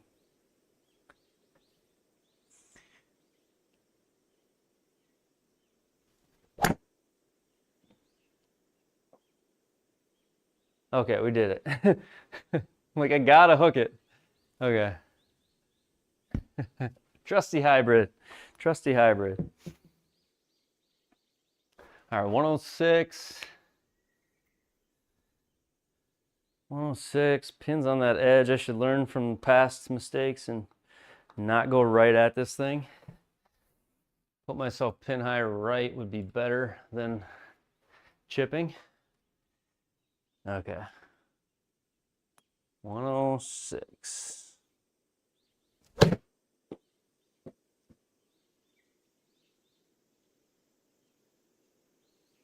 Come on. There we go. Look at that. Thinking through a shot and aiming a little right. Overlays on the ground. I've got another projector that just puts stuff on the ground. So I've got a video on it on the channel. It's called floor projection. But yeah, I've got a projector that just points to the ground, and then I use an OBS scene, Open Broadcaster Software scene, to project whatever info I want. So I can grab, you can capture different sources and make your own scene and put it on the ground. I mean, it's really awesome feedback. It's kind of a big wow factor when people come into the sim room. They're just like, whoa. So, and you can do it cheap. You don't need anything incredibly fancy for a projector to do it. No, D. Stewart, not at all, man. Appreciate you being here and hanging out. It gives me someone to talk to, something to talk about. So that's kind of why I want to do these too. I answer a lot of questions through, like say the comments section, or even one-on-one, Facebook Messenger, different places. I'm actually thinking that not only for playing my rounds and not having to edit sim rounds, I could play them. I play them casually like this anyway. Play them more casually and then have a lot of these conversations just directly. So here's 7'3". Is this enough break? It's got to be. There we go. A birdie. It has been a while, man. These holes have been so long. Let's see here. Where does that put us at? So we're with that double on the first there. That was tragic. We are one over on this round, and this is round one of the event. So get the scorecard to go away.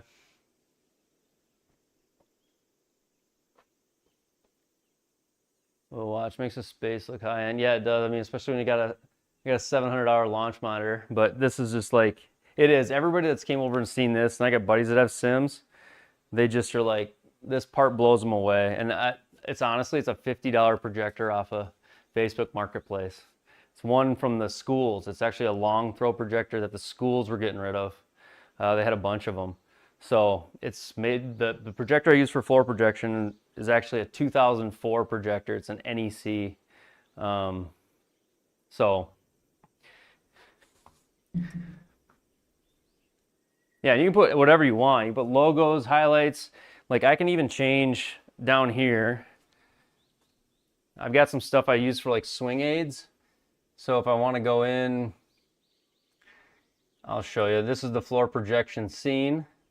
Like I can actually go into the floor projection scene and I can add things like, let's see if I can get it to show for you. I can add things like different T lines. So, wait, where is that? Toe lines, I mean. So like, I have the stance lines blacked out, but if I want to have them extend all the way through to where my feet are to give me a better view on the floor. So now if you look out there, the lines are going to now project all the way out. So for like ball position and just working on different things. And then I do have it set up where I can get different lines in the hit box. So if I'm practicing, you know, in to out or practicing hitting cut shots or whatever the case, like can use the floor projection as like swing aids too, which is pretty helpful.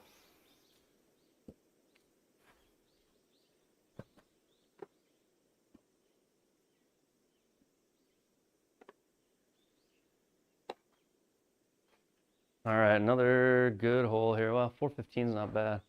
It's one of the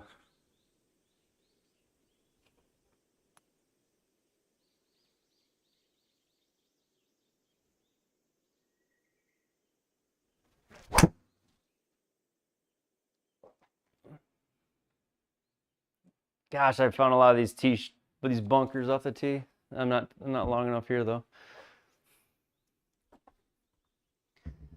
140.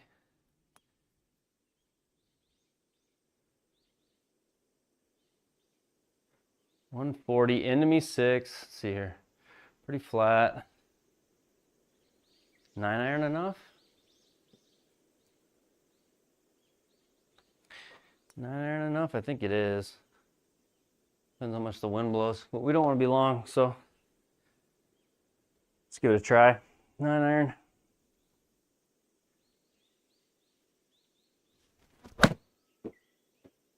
Even though I was off balance, I hit that well, I felt like. Yeah. 3-yard draw. Come on, get up. There we go. That's not bad. The one thing. Let's see. Yeah, and I would say the floor projection too, like if you're somebody that has webcam putting, it is such an awesome feedback loop to be able to see where you putt it and see the ball track as you go and then give you the result, push, pull, like right there live. Because putting in the sim is like it's one of the weirdest feelings for people, and they can't really tell, like, did I putt straight? What am I looking at? Where am I aiming for? So the webcam putting overlay it's awesome. It's something I think that if everybody could put it in, they would enjoy the heck out of it.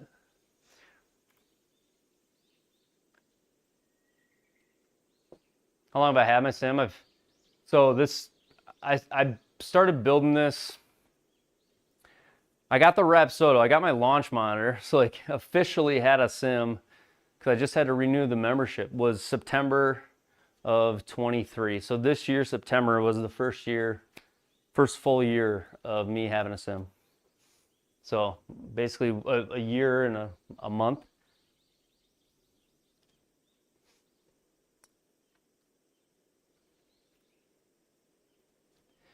And it's been like a full evolution. I would say like every month I've improved something.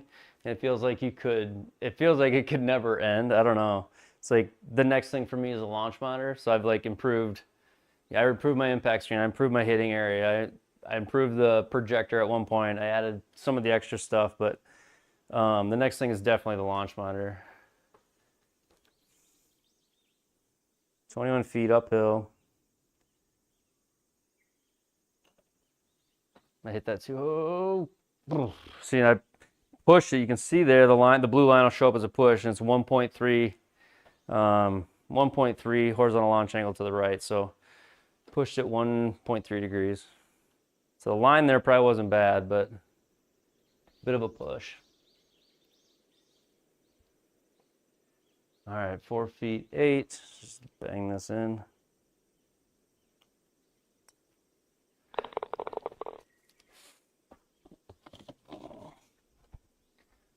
Par, we are hanging in there, 1 over. we could just shoot around even, I'd be thrilled, and I'll probably play round 2 tomorrow night.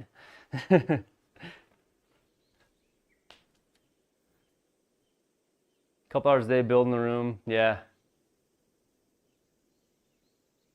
Yeah, for sure. I mean, that's kind of how it is. Yeah, it's like bit by bit, piece by piece. I think I've been asked by the wife, like, are you ever gonna be done with that project? I'm like, I don't think so. So every month I'm like, hey, I gotta go get this for the room. Well, I thought you already got that. Yeah. Well. So, or I'll be out here running new wire, or I don't know. Half of my sim build, which I should do a video on, is how I have all the TVs hooked up. Because like I can mirror like the football game on these. I have 2 TVs, one on each side here, so like the viewing can see both ways. But I can mirror the televisions on any one, or I can mirror the sim software on any one. And I'm actually running the sim software on my gaming PC over there. And I have another PC above the camera that I'm looking at. It's just a basic laptop. And I actually moonlight the GSPro stream, if you will, onto my projector. So like this computer that handles the projection has a lightweight, all the work's being done over there, but this isn't actually connected to any of the screens. So it's kind of a unique setup how all my cabling is set up, how I've got, all the HDMI's mirrored and on switches. So some of that would be pretty cool that I don't think people think about. And planning for where all your HDMI, your Ethernet, cabling is gonna go probably was one of the things I overlooked at the beginning. I ended up having to redo some of my like conduits and wall runs. So I don't have a 4K projector. I have a 1080 projector to get the lumens I wanted, because I wanted to be able to be bright in here. I wanted my garage door honestly to be able to be open and be able to see. So I wanted 6,000 lumens on a laser. So to do that, like in the 4K version was like $6,000. The one I ended up getting, the one I have here for like 2,700. I feel like I stole it. This is an Epson. I have an Epson L630SU, and it is so bright, but it's 1080, but it's so bright and crisp. And the cool thing about the Epsons is they're a 3 LCD technology. So like red, green, and blue, I think are the colors. When they come out, they hit mirrors all at the same time, and then they get projected all at the same time. So all 3 colors come out at the same time. And what that means is like a full color image is hitting the screen every single flash. So like your screen is in hertz, it's flashing. When you use high-speed cameras, like if you look at the Rapsodo Impact Replay, if you have any other brand, they send the blue and it reflects, then the green, and then the red. So they send them all at different times. And if you put like the Impact Vision on a different brand projector other than the Epson, because they don't do 3 LCD on the other ones, you'll see like this scrolling colored image going down the screen in the replay. So if you ever get a high-speed camera system and you have your projection screen in the view, you're going to get this flashing or this rolling colored look in the background. I thought about doing a video on that too, but the Epson 3 LCD technology is pretty cool if you're going to have high-speed cameras ever pointed at your screen and you want to use the replay for something. But I don't know if many people care or will ever do that, so it may not be relevant. All right, let's hit a 5-iron. It's six downhill. Wind with me. I think it's just an easy 5.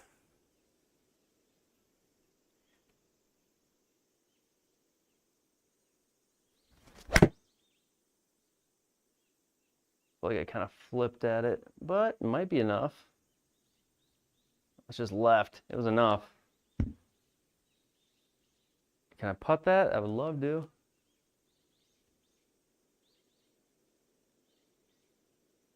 Which launch monitor is next? That's a great question. I go back and forth all the time. I want to get an overhead unit and I want replay. That's what I would like. So I'd like to get something that I can mount overhead, and I'd like to get something that has a video system built into it.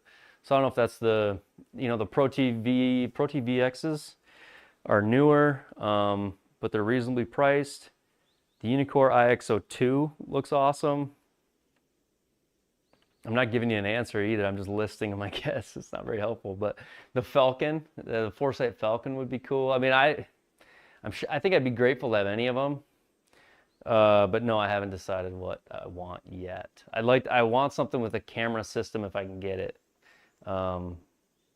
Just to have some replay and show like club path and where you strike the ball, that kind of stuff would be really good feedback to have.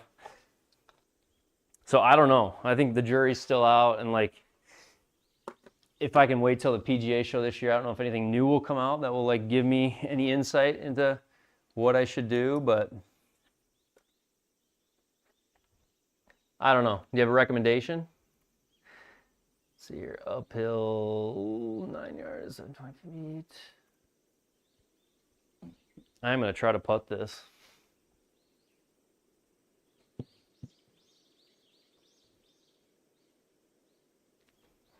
All right, 27 feet uphill.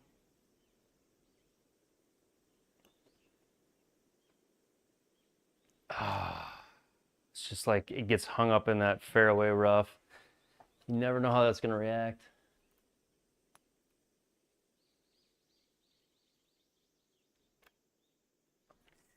Feet uphill one. I feel like a lot of these pars have been a grind, so like this one's no different. Come on.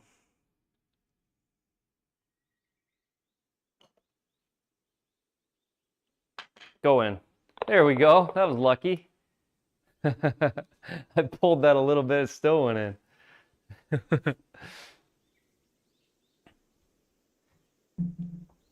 I need all the luck I can get, I think. All right, we're in 24th place. You probably can't see that leaderboard pop up, but it pops up on the right-hand side after every hole. So 2 to go, 24th place. If I get to even, it'd be like a massive victory for the night. Shoot even on the tips tour. Wait for the show at least, yeah. Yeah, all three, yeah. It's just like Foresight seems like it seems like all the add-ons for Foresight are so expensive. Like the overhead floor projection on Foresight, they want like 10 grand for it. For like the Hawk and the Quad, they want 14,000 for the launch monitors.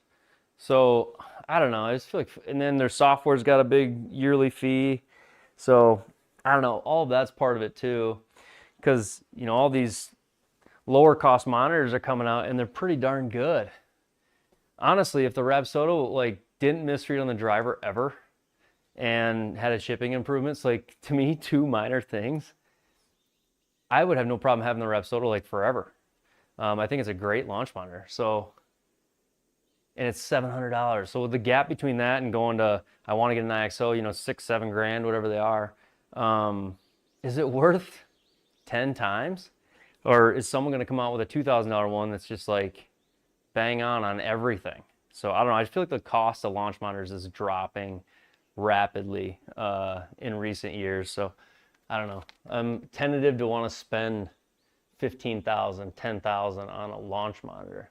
But I also want it to be accurate and consistent. I guess even more important than accurate, because I think they're all relatively close in accuracy, is just like don't misread and be insanely consistent on, you know, when I hit a chip this way, I get the same reading that I always get. I don't know. That's almost more important than 1% of accuracy. Just consistency and being able to enjoy it.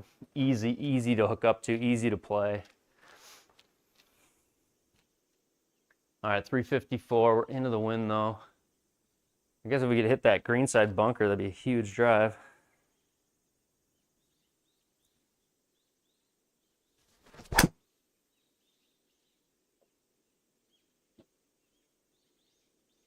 Not a lot of spin.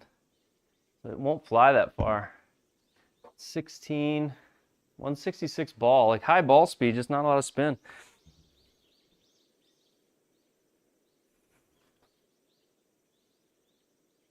All right, 71, uphill 4.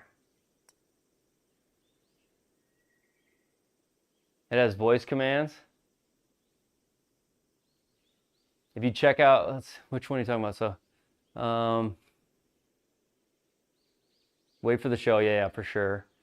We already talked about that, I guess. Look into TrackMan IO. Oh yeah, I did see that. But it is overhead, isn't it? TrackMan just came out with an overhead, I thought. Apogee True Golf is the one that I was thinking about. Apogee, yeah. Voice commands. So I have a video about voice commands for GSPro. You have to check that out. When I play alone, and obviously when I'm not streaming, I turn voice commands on. I don't even have to use a control box. So you can just talk to GSPro and say like club up, club down, shot cam, heat map, and it will just do those things just using your voice. So I do have a voice commands video for how to use voice with GSPro. It's pretty sweet. 71. 71, don't go long. Okay.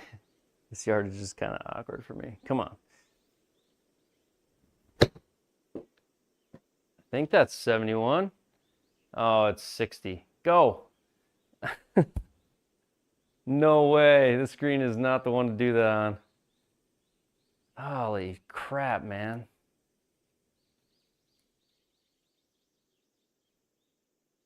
Go in the bunker.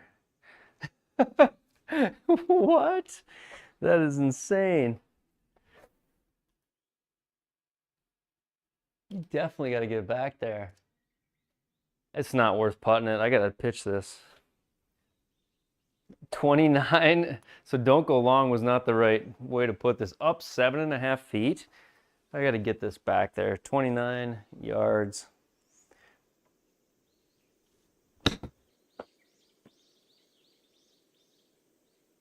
I said at 40 yards. Oh my goodness gracious. This will be that hole on the tips tour where I go from shooting a good score to not shooting one. Oh no, this could go right back to where we just were. Okay, come on.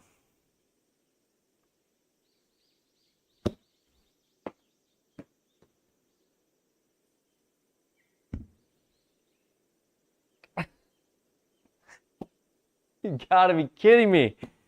Oh, come on. All right, we can try that again. 5th shot, par 4. We need to get up and down for double now. Just don't go down to the front of the green. Come on, get in there. Oh, that could have gotten so worse. So much worse. Oh, jeepers. All right, 2 doubles on the day. That was brutal. That was brutal. Okay, so par 4, 484. This is kind of how these holes have been the entire round.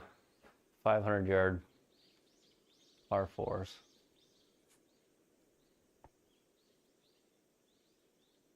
We would like to make a par. That'd be enough for me.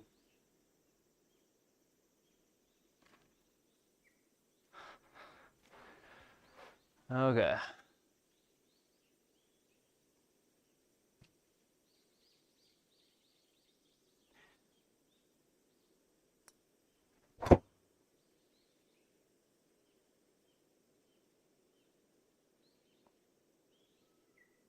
Don't go in the bunker. No. Oh, thank you. Okay, 182. 179, wind in.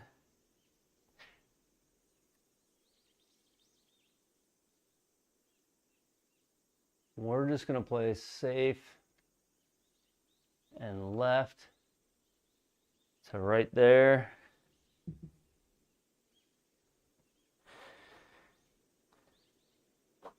What a tricky little pin here too. Just kind of a sucker pin up front.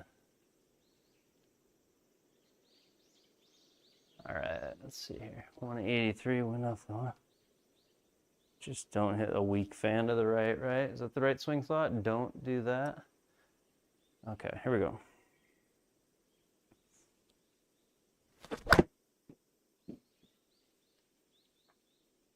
That could be really good. Go. There we go.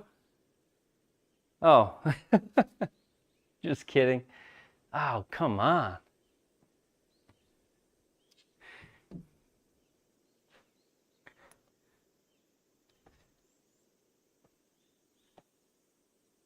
All right, we're going to putt this. I would take a putt in the circle and a par, and we would run towards that second round with a 3 over first round. That would be fine with me.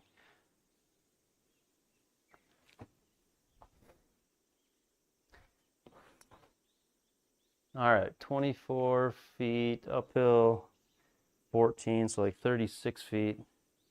I'm going to try to hit this like it's 40. That sounds crazy, but...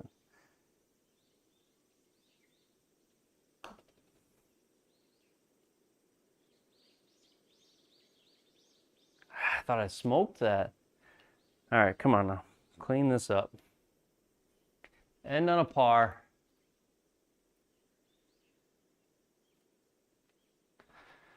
(6'3", breaking.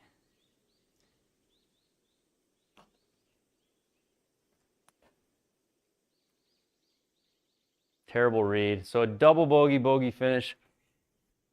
Shot 4 over. Let's see what that puts me in.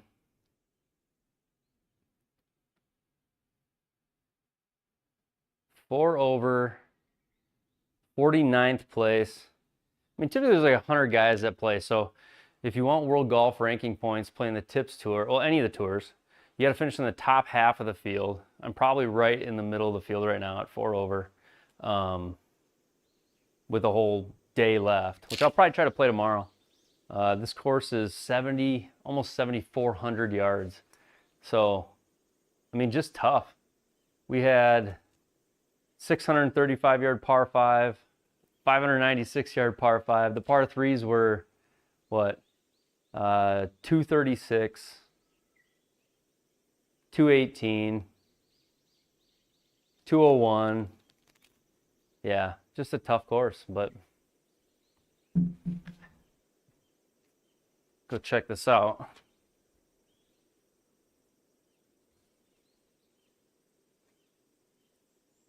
All right, let's look at it quick. So if we go to the par 3 tour and refresh, we're 45th this week. What was it? -3 +2. We played the Pro Tour this week too. Pro Tour was, actually played well in that event. Pro Tour 40th. People sliding back. So that was 7 under, 3 under.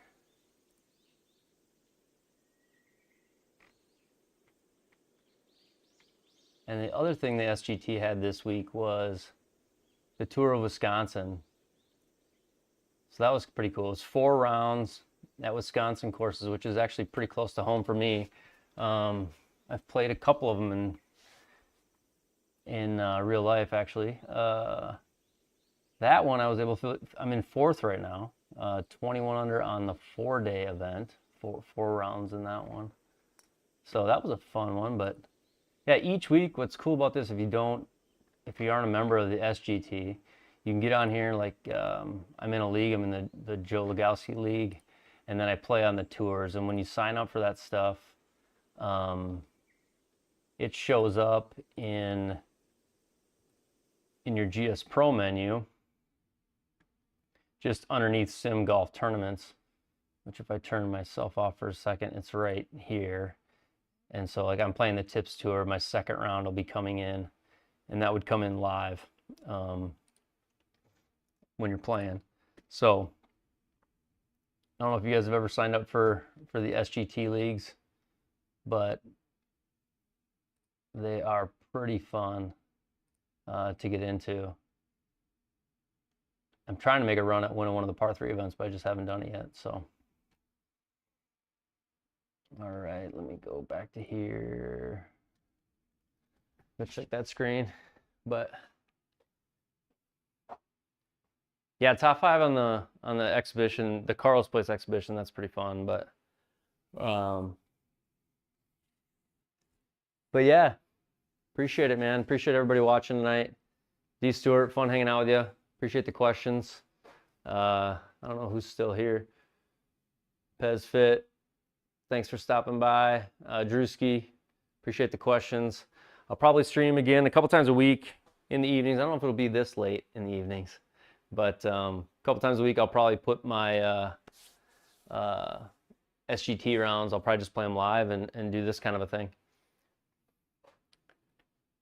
How did I do the putting flooring? I got a whole video on the putting flooring. Check out I've got a video. It's I think it's called Game Changing Flooring. It's money putt turf. My whole room was covered in the EVA tile with rubber top prior. It's like a workout tile. And so I kind of started there, which I don't know if you would normally do that. But I had the tile covering the whole room, so then I came in and put this floor in, and what I used was actually the pink, it's basement foam. It's like the pink foam board, foamular board. It's an insulation board. Use that, an inch and a half of that, and then I took the floor that was in here, and that sits on top, and then the money putt turf on top of that, because my GSPro Softy mat's like 2 3/8 inches thick. So I had to build up the rest of the putting turf to be 2 3/8 inches thick. And then I just mounted this, it's a pine frame. But in my flooring video, I walk through like step by step how to build the floor that I built. Not that it would be perfect for what your situation is, but at least shows you how I put it together and what I use to build up as far as materials go. So, and then how to cut your cups and all that. It's all in that video with chapters, but you have to check that one out. So, yeah, tomorrow's the NFL day for sure. Yeah, these two, yeah, they're like perfectly flush. It's actually awesome. And the thing about it too is like I don't even have anything glued down. I could roll this whole turf up if I wanted to. And it still sits like perfectly flush. Because what I figured out was like the GSPro Softy mat is 2 inches thick exactly, and then they glue money putt turf to the top. So I just had to build up the rest of my room to 2 inches and then call in and order the money putt turf, which I did. And the only thing different is like there's different shades of money putt turf. And so my shade is slightly different, but I don't actually mind that. It's like having that line and squaring it up, it's really not that big a deal. And then the mat is a little bit softer. But what a lot of guys have done is they save a little bit of money, just buy the hitting strip, and then they do that whole flooring underlay everywhere except where the hitting strip is, and it's just one solid piece. So I maybe would have done that differently, I guess. But I owned the GSPro Softy mat before I ever decided to put the rest of the putting flooring in. So the order of which I bought things probably threw a little of the flooring off, or I may have just had it be one piece. So. But anyway, I'm heading to bed.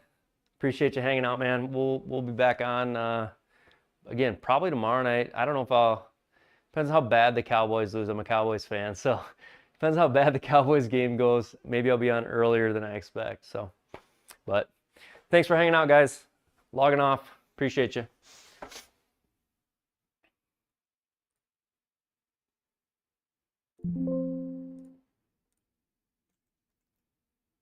Appreciate you guys. Signing off. We'll see you guys next time.